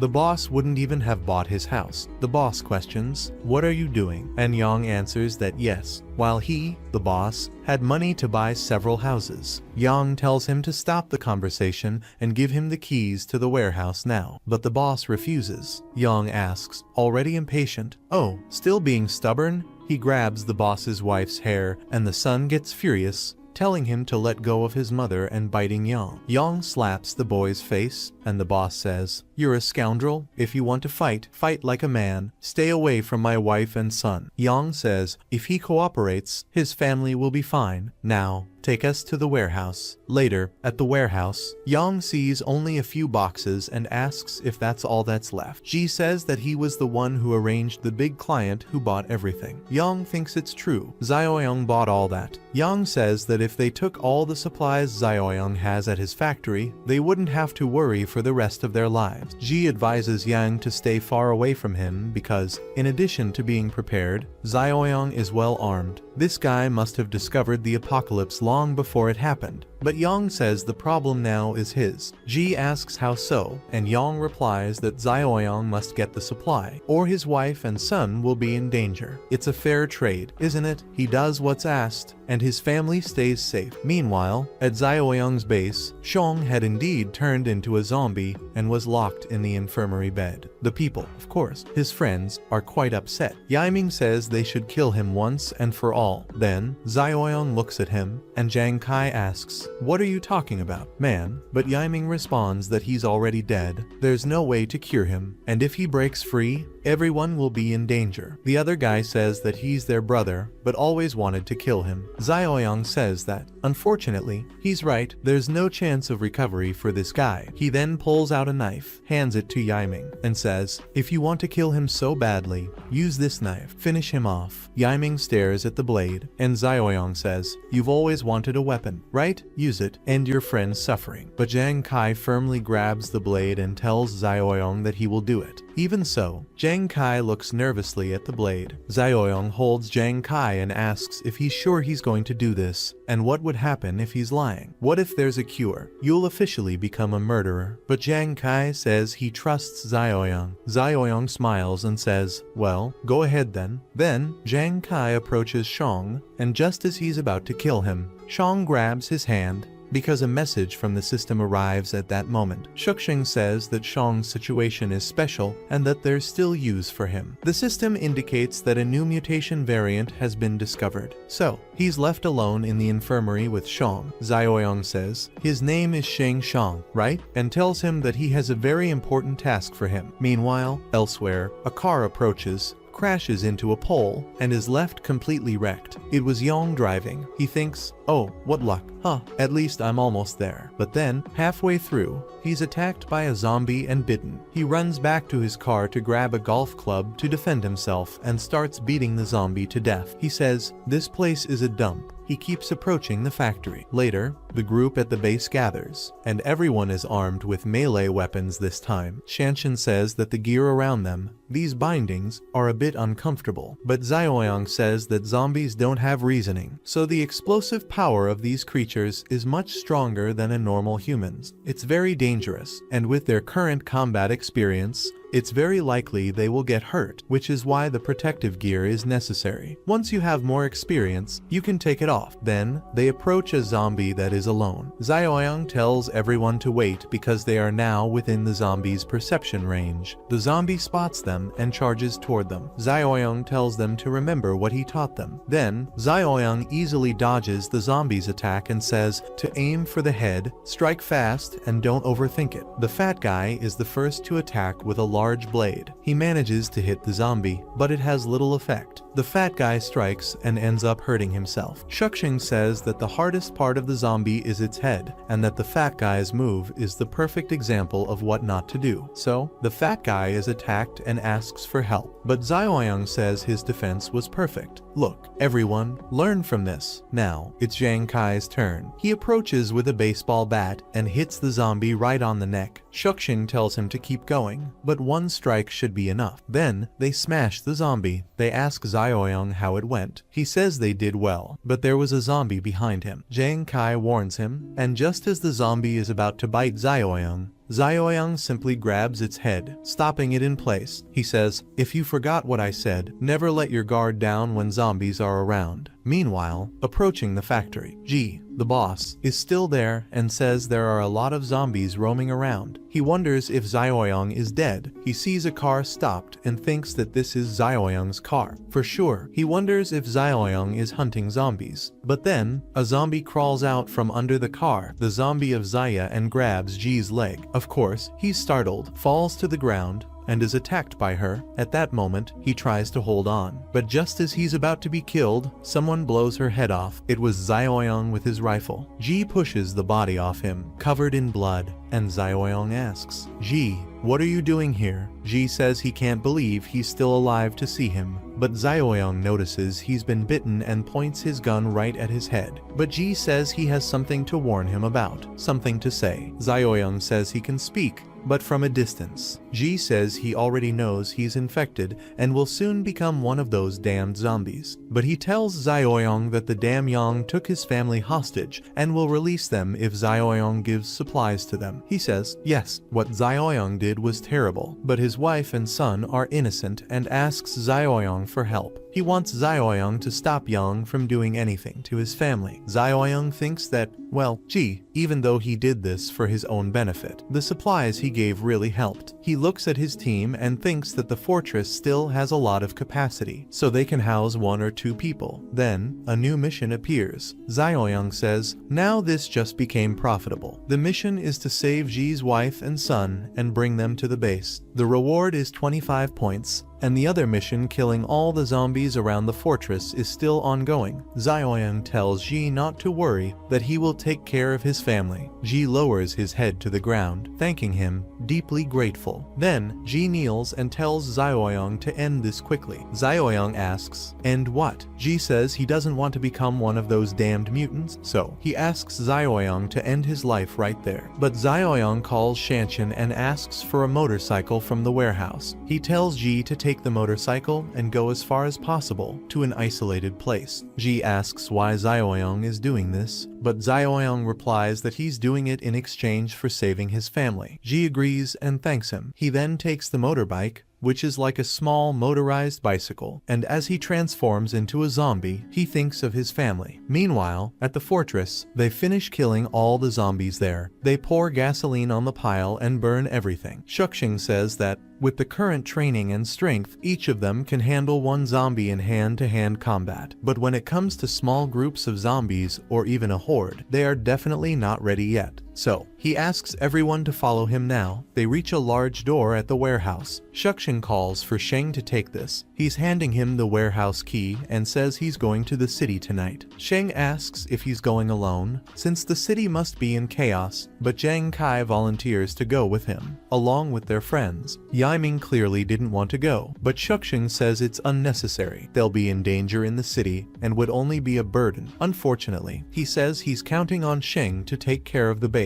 Later, in his car, well armed, Xiaoyang's system shop still has nothing because it hasn't been updated. Xiaoyang says it's taking too long, so for safety, he manually updates it, which costs 2 points. Next time he does this, the manual update will cost 4 points. New items appear. Xiaoyang says he has to be more careful next time, but fortunately, he has enough points for it. He grabs a supply box, labeled Black Technology, and then a blinding light fills the car. He gets the Physical Strength Enhancement Serum plus 5. Xiaoyang says it feels like he took a flashbang to the face. But looking at the serum, he thinks, wow, this is potent, and he immediately uses it. He begins to transform, and his strength increases dramatically. Meanwhile, at Sheng Jie's house, his wife and son are still okay, for now, because at that moment Yang arrives. The wife asks what he's doing, and he says they're going to have some fun now as he starts ripping her clothes. She pleads for help, and the son tries to fight back. Of course, it's useless. Just then, a person approaches and asks what they're doing, so noisy and annoying. He asks what's the problem, and the other person answers, if they try to fight to the death, they'll lose nothing. They'll leave with casualties. After dealing with this, we can rest and do whatever we want. The other person says fine, and they start to walk away, but Yang says he'll return to her, and at that moment, they're locked back inside the apartment. Meanwhile, Xiao is in a calm place with a small zombie walking back and forth, but nothing major. Xiao thinks that he currently has 13 stamina points, double that of a normal person, and his reflexes are much better, so he keeps moving, drifting past all the cars Drift King,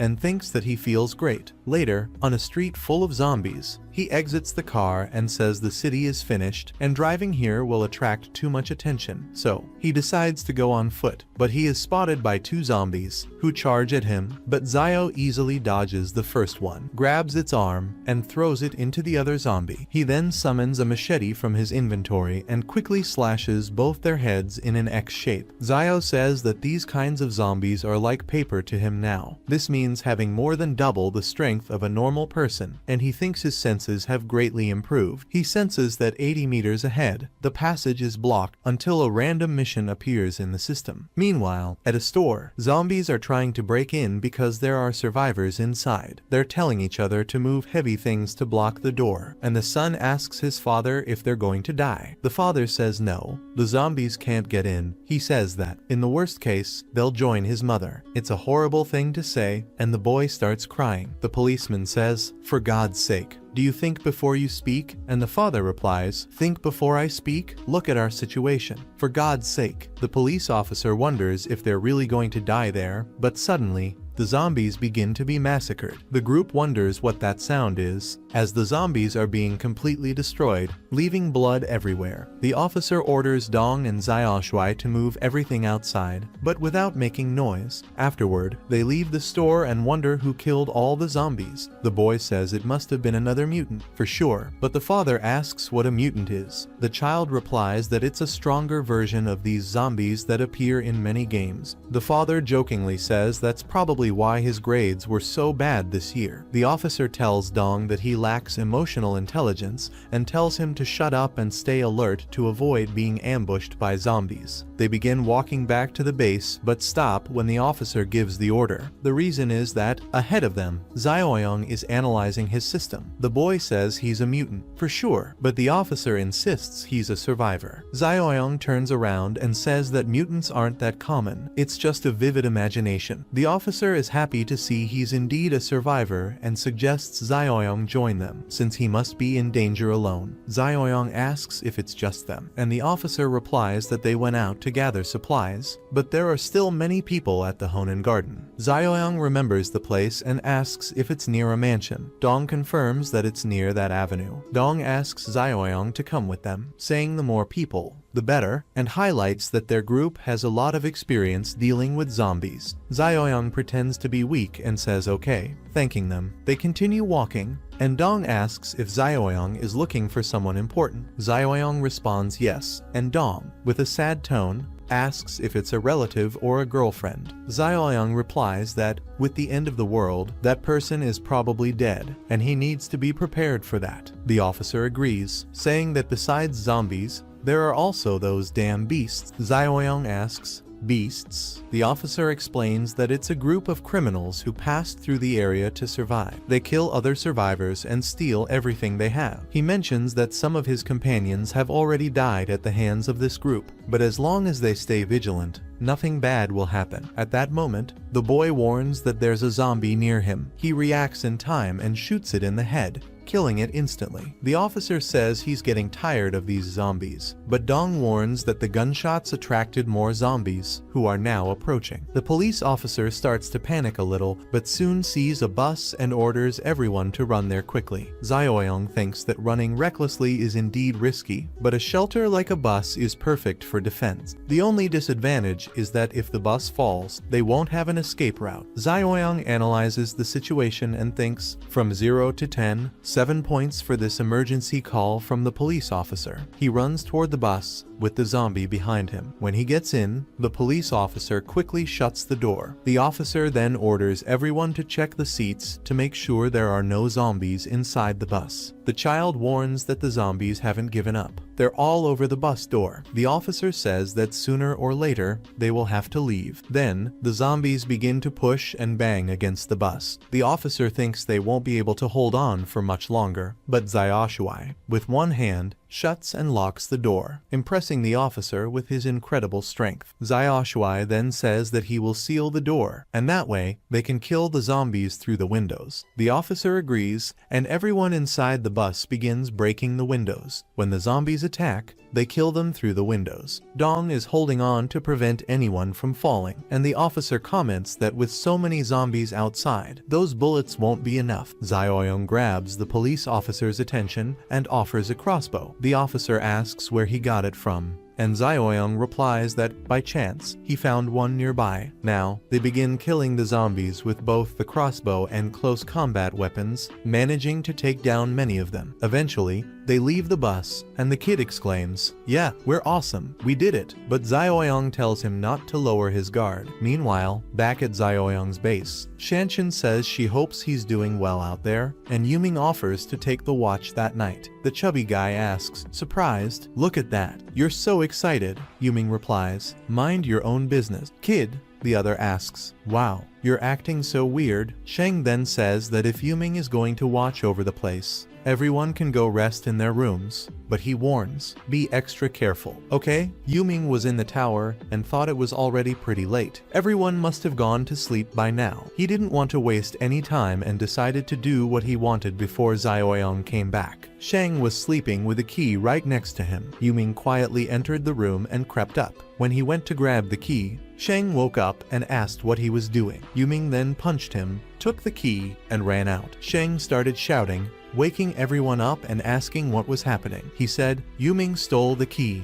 get him," and everyone began running after him while he threw obstacles in their way, making it difficult to pursue him. No one could pass easily until Yuming found a useful room and decided to go that way. He approaches his friend's zombie, but as he does, the zombie reacts. Yuming wonders why one of the bandages broke, as it shouldn't have been that loosely tied. But Yuming says, "This is perfect for the moment." As the others start approaching, Zhang Kai notices what happened and asks, "Did you take Shang out of the infirmary? Do you want everyone to die?" Sheng, irritated, says, "I shouldn't have trusted this kid." Shanshin asks what to do now, as Yuming must be getting close to the warehouse. Sheng responds, "The priority now is to lock the zombie back in the infirmary." He orders everyone to use the method Zioyong taught before, and to be cautious, avoiding bites. They slowly approach the zombie, and when they charge at it, Zhang Kai manages to immobilize it. They then manage to restrain it, and Sheng says, "Throw it back into the infirmary." They push the zombie back into its place. Zhang Kai locks the door, and Sheng, analyzing the situation,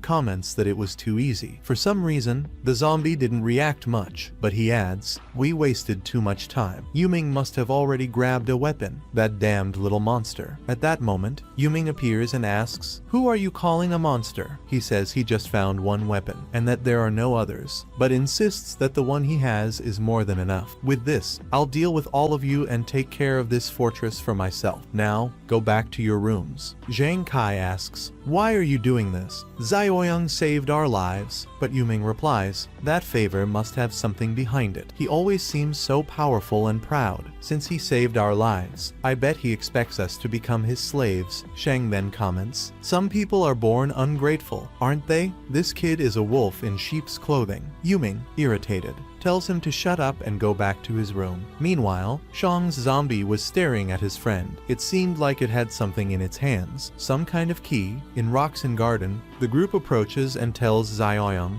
"Just go straight ahead, and you'll reach that mansion, Neil's mansion. But be careful. This area is full of gaps and alleys. Watch out for zombies." The police officer adds, "When you're done with what you're doing, come back to Roxen Garden. We're in the community building. And don't forget, use the main gate." Zioyong gives a thumbs up and replies, "Got it. Thanks." Song asks, "Are you really going alone? Aren't you afraid of danger?" The officer answers that he doesn't know the situation inside the mansion. "If we run into a horde of monsters, we're all dead." Song comments, "Then Zioyong might be in danger." But the police officer says that he has already warned him about everything he could. It's a shame. Maybe he'll manage on his own because he's quite skilled, but at this rate, he could die. Meanwhile, in the building where Yang is, surrounded by a street full of zombies, he comments that Jean still hasn't returned from his task. Another member of the group says, "I don't care if he doesn't come back. I'm going to release some stress, or I won't be able to sleep." The group comments that Jean is probably dead by now. They then suggest tying up his wife to make sure she doesn't try to kill herself. Before they leave, the group decides to have a little fun, but Lin warns, "Be careful not to kill that woman." At that moment, he looks out the window and notices something strange, wondering, when did those zombies die? They were just walking around a moment ago. Heading down the stairs, he wonders if this is some kind of reinforcement. But before he can react, his neck is slashed instantly. and his head rolls down the stairs. Meanwhile, the group approaches the defenseless woman, telling her that now she has no escape. They pull the boy out and slap her. She screams that they're targeting her, but the boy insists he will fight for his mother. However, he's thrown outside, and the door is locked. He begins to shout, "What are you going to do to my mom?" Suddenly, one of the men falls dead right in front of the boy. He sees Zaoyong and, scared, thinks he is a monster. Zaoyong asks, "Ji is your father, right?" The boy is so shocked that he can't respond. Inside, the men threaten the woman and tell her to start screaming, or it will be worse. One of them says, "It's fine, I'll go first." At that moment, the door opens. He comments, "The kid's pretty strong." But right after, his neck is slashed too. Yong asks, "What's going on in there?" But when he and the others turn around, they see the body of the fallen man on the floor. Yong asks again, "What's going on?" before he can react. Zaoyong grabs his face and throws him far away, making him spit blood. One of the bald men in the group asks, "Who is he?" But Zaoyong immediately stomps on his face, knocking him down instantly. Meanwhile, Yuming continues ordering everyone to go back to their rooms, threatening, "If you don't obey, I'll shoot." Sheng comments, "Obey, or it'll be worse. This guy has a weapon. There's nothing we can do." Confident, Yuming thinks, "Oh, you think you can do something against me? I'll establish my dominance now." He then threatens, "The old man is going to die first." Zhang Kai shouts, "Stop it!" And Shanshan, desperate, cries, "No, my grandfather, no." But at that moment, everyone hears a loud noise coming from the infirmary door. The doorknob seems to be turning, even though it should have been locked. Suddenly, Xiong comes out. The group realizes there was a key in the door. The zombie opened the door by itself. Xiong is clearly furious with Yuming, while Yuming, pointing the gun at him, exclaims, "A zombie opened a door. What the hell is this?" When Yuming tries to shoot, he realizes the gun is out of ammo. Before he can react, it's too late. Xiong lunges at him and starts devouring him. However, instead of attacking the rest of the group, Xiong grabs Yuming's body and begins dragging it outside. Sheng, shocked, asks, "What's happening?" Zhang Kai observes closely and comments, "There's something really strange here." Then, Xiong opens the infirmary door, takes the key, and throws it to the group. Afterward, he enters the infirmary again and locks himself in. The group stands frozen, speechless, incredulous at what they just witnessed. It was as if Xiong was thinking, showing a trace of mentality. Meanwhile, Zaoyong had already tied up the surviving criminals. He calls the child,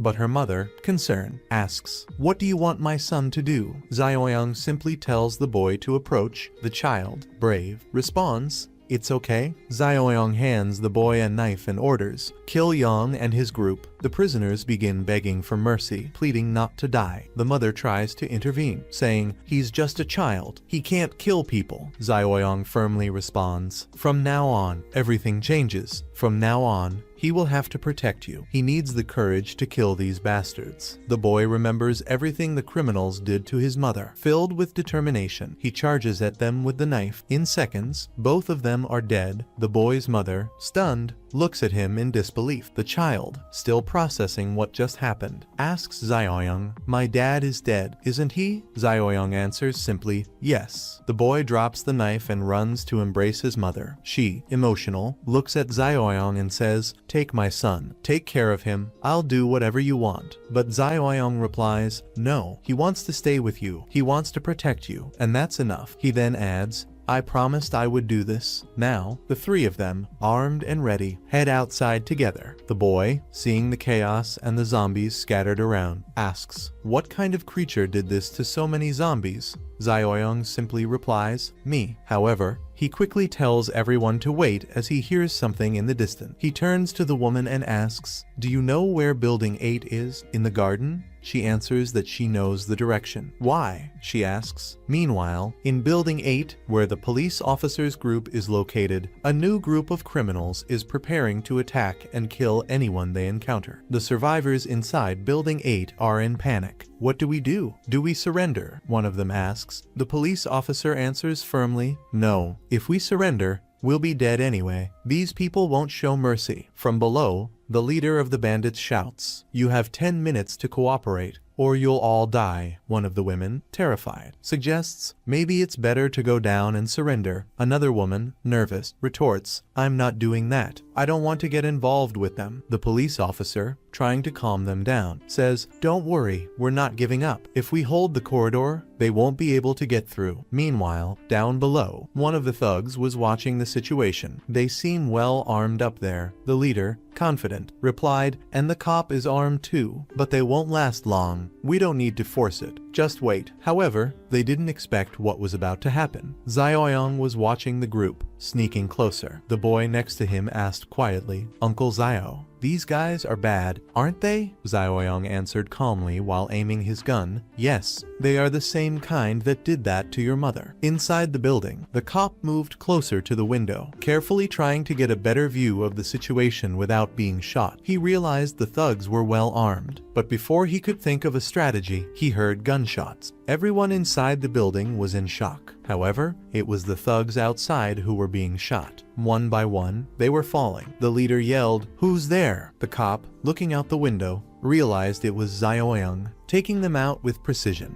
Zioyong, with his rifle in hand, was knocking the criminals down one by one. "Amateurs," he murmured, continuing to move forward. The thieves, desperate, tried to hide and retaliate, but they had no chance against him. The leader shouted, "Who's this lunatic? This is a mess." The place where the leader was hiding began to be riddled with bullets fired by Zioyong, who advanced mercilessly. "Take care of him," the leader ordered one of his henchmen. The henchman tried to fire his pistol, but Zioyong skillfully dodged the bullets and took him down effortlessly. The leader, seeing his desperate situation, yelled, "You're out of ammo, right? Now you're going to die." But before he could do anything, Zioyong was already right in front of him. He dodged the shot, grabbed the leader's arm, and put his own pistol against the leader's throat. In a quick motion, he fired, embedding the bullet in the leader's head. After eliminating the thugs outside, Zioyong entered Building 8. Inside, the remaining criminals were already preparing to ambush him, but in a matter of seconds, Zioyong took them all out with fast, lethal movements, leaving the place in absolute silence. Zioyong looked at the group of survivors and said they could leave now. When everyone realized the situation was under control, one of the children excitedly commented, "Uncle Zio, you're amazing." At that moment,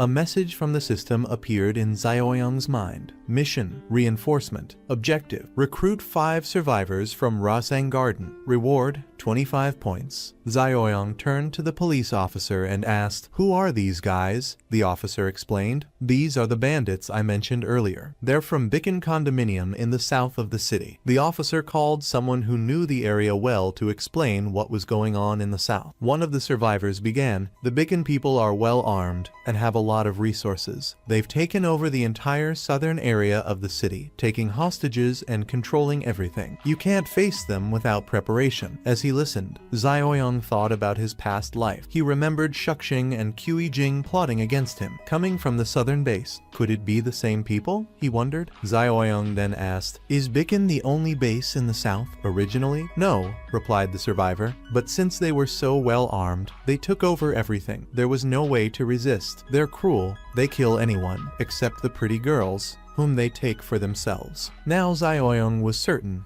it was them. He looked at the officer, who was visibly confused, and said, "Get ready. These aren't the only bandits here. There must be more of them." Zioyong handed the rifle he was carrying to the officer and said, "With this, you'll be able to defend yourself better. The Bikin people won't let this go, but with this rifle, you'll manage." The officer agreed, but one of the survivors opposed. "You can't take on Bikin alone. It's suicide. They'll kill you." The officer agreed. "It's too risky. Maybe we should find a new place to hide." But Zioyong replied firmly, "Don't worry. It's not just for you. It's personal for me too." Before leaving, Zioyong reassured the group, "Stay here. In a few days, I'll come back with a big vehicle to rescue all of you and take you to the east side of the city." Zioyong spoke to the group. "Near the abandoned city, I built a large fortress. I'll take all of you there. In the meantime, take good care of yourselves, okay?" The officer replied, "You too. Take care." Meanwhile, on a street filled with tied up and hanged bodies, there was the Biku Shan condominium. Inside, a meeting was taking place,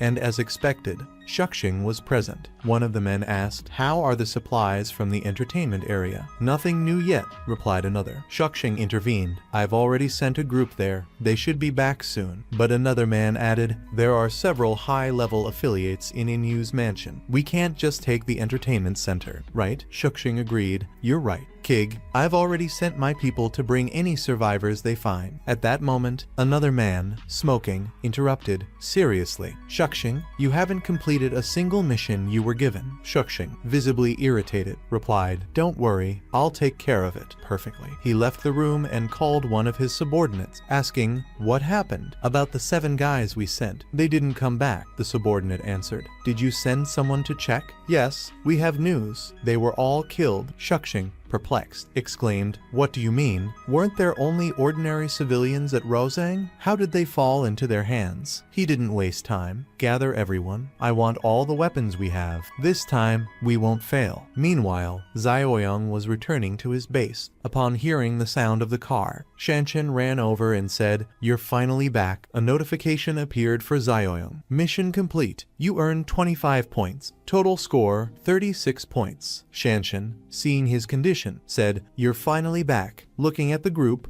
"I can tell it was Yiming, right?" Zioyong confirmed, "Yes, it was him." Shanshan asked, "Did you know from the beginning?" Zioyong changed the subject. "Zhang, guide the mother and child inside the base. I'll meet them later in the infirmary." Later, when they met, Shanshan returned to the question, "Did you really know Yiming's intentions?" Zioyong replied, "I wasn't 100% sure, but I knew one thing. One of Zhang's friends was complete trash." He then handed the weapon to Zhang, and when he checked the ammunition, he realized it was fake. Zioxuai mentioned that Zhang was taken by the zombie PR inside the infirmary, and Zioyong responded that it was Zioxuai who did that, not him. He explained that it wasn't a normal zombie, but a very rare mutant. Earlier, during the moment when they spoke with Shang after his transformation, Zioyong asked, "Do you understand what I'm saying? Blink 3 times." Shang indeed blinked, and Zioyong said, "Great. You're going to blink to answer me, okay?" He began to explain that these infected individuals have a small chance of turning into mutants, which are zombies with much more intelligence and potential. Additionally, some retain fragments of their memory in the present. Zioyong said that, exceptionally, Shang was a very rare case. There was Shang stepping on Yiming's body. He turned to the door as it opened, and instead of attacking, he waved goodbye to the group. Zioyong told Shang that it was enough, asking him just to finish off Yiming's body. Shang then left, carrying Yiming's body. Zhang stopped and asked, "Shang, do you still remember?" Shang nodded. The group stood in shock, but suddenly, Shang tried to attack Zhang. Zhang said, "Even in zombie form? You can't hold my hand, right? Were you trying to grab my balls?" Shang walked away, chuckling. Then, the mission with the mutant companion was completed, and Zioyong earned another 10 system points. Currently, he had 3 boxes to open, one of which was a level 2 box costing 50 points. Zioxuai commented, "A level 2 box. It's the first time I've seen one, but it's pretty expensive." Zioyong decided to open the other 2 boxes for now. He opened the Lifesaver supply box and the Armed Deception supply box. In the Lifesaver box, he found an interdimensional infection blocker, which could block the chance of infection but couldn't reverse it. He also found a Beretta and a lot of ammunition for it. Zioyong commented, "This is really good. And it's only level 1. What will the level 2 box give? A tank?" He thought the infection blocker was great and said that to open the level 2 box, he would need to complete the mission to recruit the people from Rosang Garden. Meanwhile, Shang was attacking Yiming's body outside the base. The next morning, Zioyong gathered everyone and said that from that day on, everyone would practice target shooting every day. The group began shooting at cans and bottles, and Zioyong also asked Shang to organize the rooms because more survivors would be arriving later. He also called Chong to follow him. Near a bus where several zombies were, Zioyong and Chong were present. Even the bus driver had transformed into a zombie. Shang simply removed him, and while Shang was wearing a mask, Zioyong handed him a key. Zioyong said that he could take the mask off, but he would have to wear it only inside the base, and told him to put it back on when they went to Rosang Garden so as not to scare anyone. Meanwhile, Shuxing wanted his plan to succeed. He gathered all his men with the weapons they had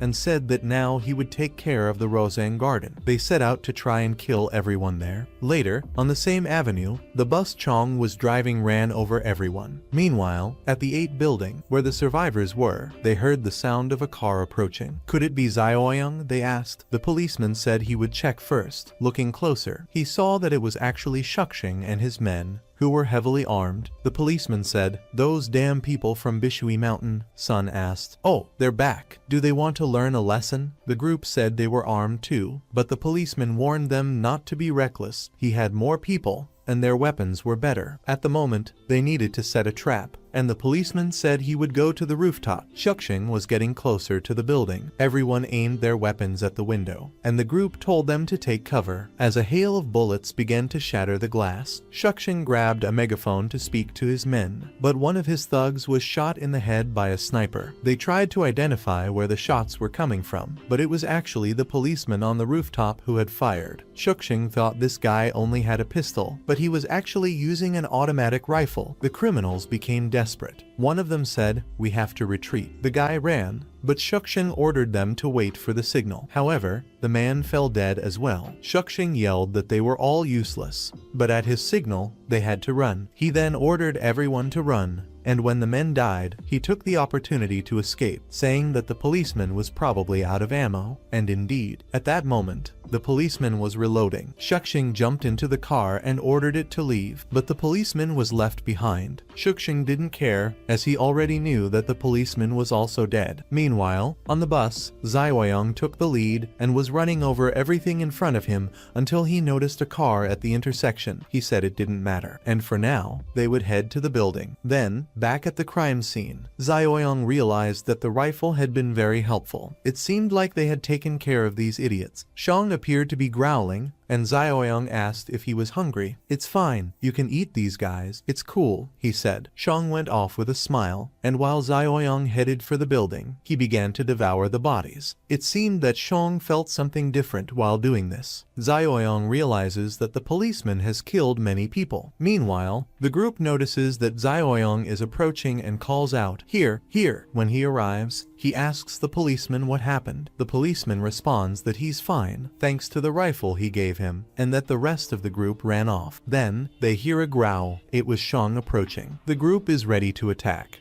but Zioyoung says, "No, he's one of them." The policeman asks, "One of them?" Zioyoung responds, "There are more bodies here. You can eat." Shang, the policeman asks if he can talk to zombies, but Zioyoung says he's not a regular zombie, and he'll explain on the way. "Just get on the bus already," he orders. Zioyoung tells Shang to eat quickly. After eating, Shang puts on his mask, and the group is impressed. He's smart enough to put on a mask. Zioyoung tells them to be careful with their words, saying that if they call Shang stupid, he might punch them. Then, Shang gets on the bus and even tries to sit sideways. The policeman asks, "Wait, did the bus tilt when he got on?" Zioyoung responds, "Ki."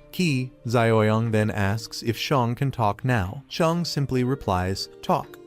Zioyoung thinks that Shang ate 6 bodies, which is why he evolved. It seems they'll have to keep working to make Shang stronger, and they can't let him be just an ordinary zombie. When Shuxing returns to the Big Shan, it's clear that he gets an earful. He tells Chief Lin that it wasn't his fault because the enemies had an automatic rifle. Chief Lin asks what kind of small-town policeman has an automatic rifle, and calls him stupid. Shuxing admits it's true, and if they don't believe him, they can check. Kaiji then kicks Shuxing in the face, and he doesn't react. He can't do anything. When Shuxing leaves, Kaiji says that's enough, and it's time to get rid of Shuxing. But Kaiji adds that he only wants Shuxing's woman, and Chief Lin agrees, saying that it's about sharing, right? Chief Lin tells Kaiji not to rush, and to wait for a better opportunity. Later, Shuxing hears all this from behind the door and storms out, breaking everything in his path. Very angry, Qiujing asks what happened and tells him to calm down, but Shuxing says to get everything ready because they're leaving. Qiujing asks where they're going,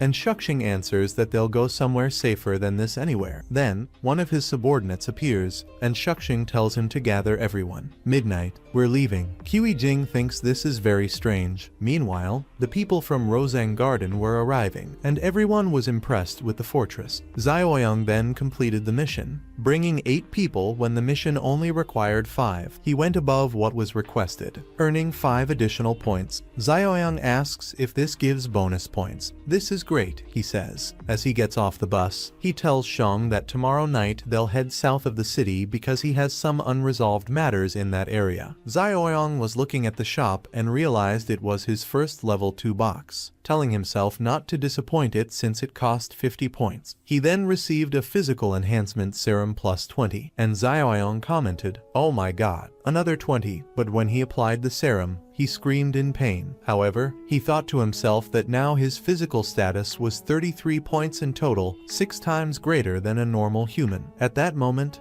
a little mosquito appeared beside him, which he easily caught. Along with strength, he noticed he also had a lot of agility. He let the mosquito go alive. Later, the group was practicing shooting, and the policeman asked if he was heading south now. Xiaoyang answered yes, and the policeman asked if he needed anything. Xiaoyang replied that at that moment, he was the best shooter in the base and wanted the policeman to teach the others. The policeman responded that it was his specialty and that he could handle it. Xiaoyang called Shang and said they were leaving now. When the bus left, we later saw Shuxing making his escape. However, before he could be caught, he was spotted by the people from the condominium in the car. The one who ratted him out was his own girlfriend, Jing. The group asked what was going on, and the guy from the condominium asked where he thought he was going. Shuxing responded, "Dongchu, is that you?" The other person replied, "Ah, boss, Dongchu, and we were just taking a little trip. You know, we were going to handle the problem over at Rosang Garden." He then asked about Rosang Garden, and they grabbed one of Shuxing's henchmen and threw the dead body on the ground. The other person called his name, but Shuxing punched him and said, "You think you know this guy? Of course not. I don't know this guy here." At that moment, they aimed their weapons and fired, but Shuxing survived. All his companions died. Dongchu commented that Shuxing had a big mouth. When Shuxing realized what was happening, it was Jing in the car, now accompanied by Kaiji. Kaiji said that Jing had told them everything about his plan. Shuxing asks how she dares to betray him. That damn woman. And Kaiji asks Lin what to do now. Lin simply signals to have him killed. A little later, Shuxing is being hanged and left for display right in front of the condominium. Meanwhile, the bus had stopped, and Xiaoyang and Shang were approaching. Xiaoyang tells the driver to stop and sees Shuxing hanging, dying. He says Shuxing deserves that, but that he will be the one to kill him. Xiaoyang throws a small stone that cuts the rope, making Shuxing fall face first to the ground. However, it turns out Shuxing wasn't alive. He was in zombie form. Xiaoyang remarks that Shuxing had a tragic end and that he will help him with his revenge. Inside the room, the lady was in a compromised position, dressed in an outfit that would have been highly censored at that moment. While Kaiji was getting dressed, he noticed something strange outside and realized that Shuxing's body had disappeared. At that moment, someone began pounding on the door, trying to break it down. Xiaoyang appeared with his knife right behind Kaiji and without mercy, slashed his throat. Kaiji fell face first to the ground, dead. Lin asked who this person was, and it was clear that Jing knew very well who he was. Xiaoyang then threw his knife, killing Lin on the spot. Jing asked why he was there and what he wanted. Xiaoyang responded that she had been having fun with these guys, hadn't she? He just wanted to know what Shuxing would do if he saw such a scene. Jing asked if it was Shuxing, and he appeared in his zombie form, charging at her and starting to eat her alive. She begged Xiaoyang for forgiveness, but he let her die and simply closed the door. Outside, Xiaoyang said that Shang could eat anyone he wanted there. Shang replied that he would eat at least one. Then, Xiaoyang sensed something strange, using his super hearing, and it seemed like there were people in trouble. These were apparently the condominium workers,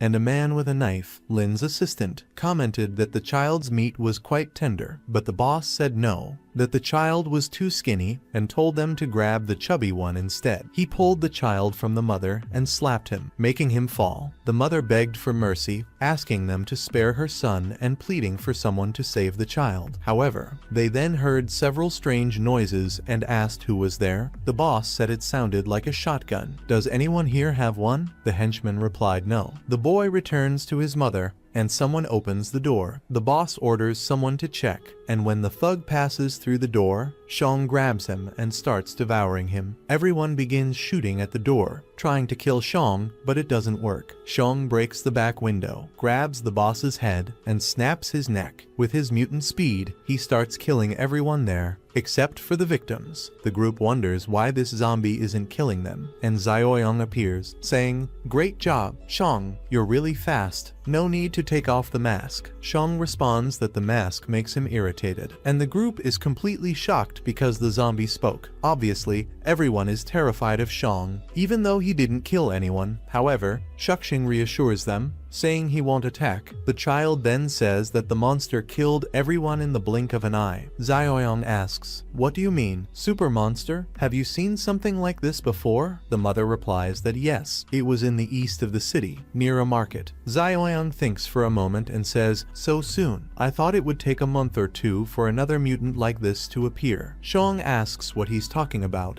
and Xiaoyang explains, intelligent zombie mutants. The level of rationality and memory varies from zombie to zombie, but they have much stronger hunting instincts and power. Some mutations are much more dangerous than others. Shang asks, "What about me?" Xiaoyang tells him not to worry, that he's a very rare type, and with him by his side, everything will be fine. He won't go crazy and won't kill anyone. Xiaoyang then asks if these are all the survivors, and the other person responds that no, there are people locked in the boss's room, and probably some in the basement too. So, they go down to investigate the basement. When they arrive, they are shocked by the scene. Apparently, they captured survivors and killed them. Xiaoyang comments that this is why there wasn't another camp in the south. The zombies killed everything, managed to eat so much meat. One of the men comments that the people here regularly move the meat elsewhere, and they don't even know how many zombies are around. Xiaoyang thinks that, for sure, it's a lot. Since they managed to eat so much, he wonders if they're feeding the zombies on purpose. Xiaoyang then asks about the sales office he had mentioned earlier. The other person responds that the sales office is in the south, about 1 kilometer from there. They capture people, and those who refuse are sent to be killed by the zombies. At that moment, a system message appears for the protagonist. He needs to expand his community as much as possible. He can gain up to 20 points in total.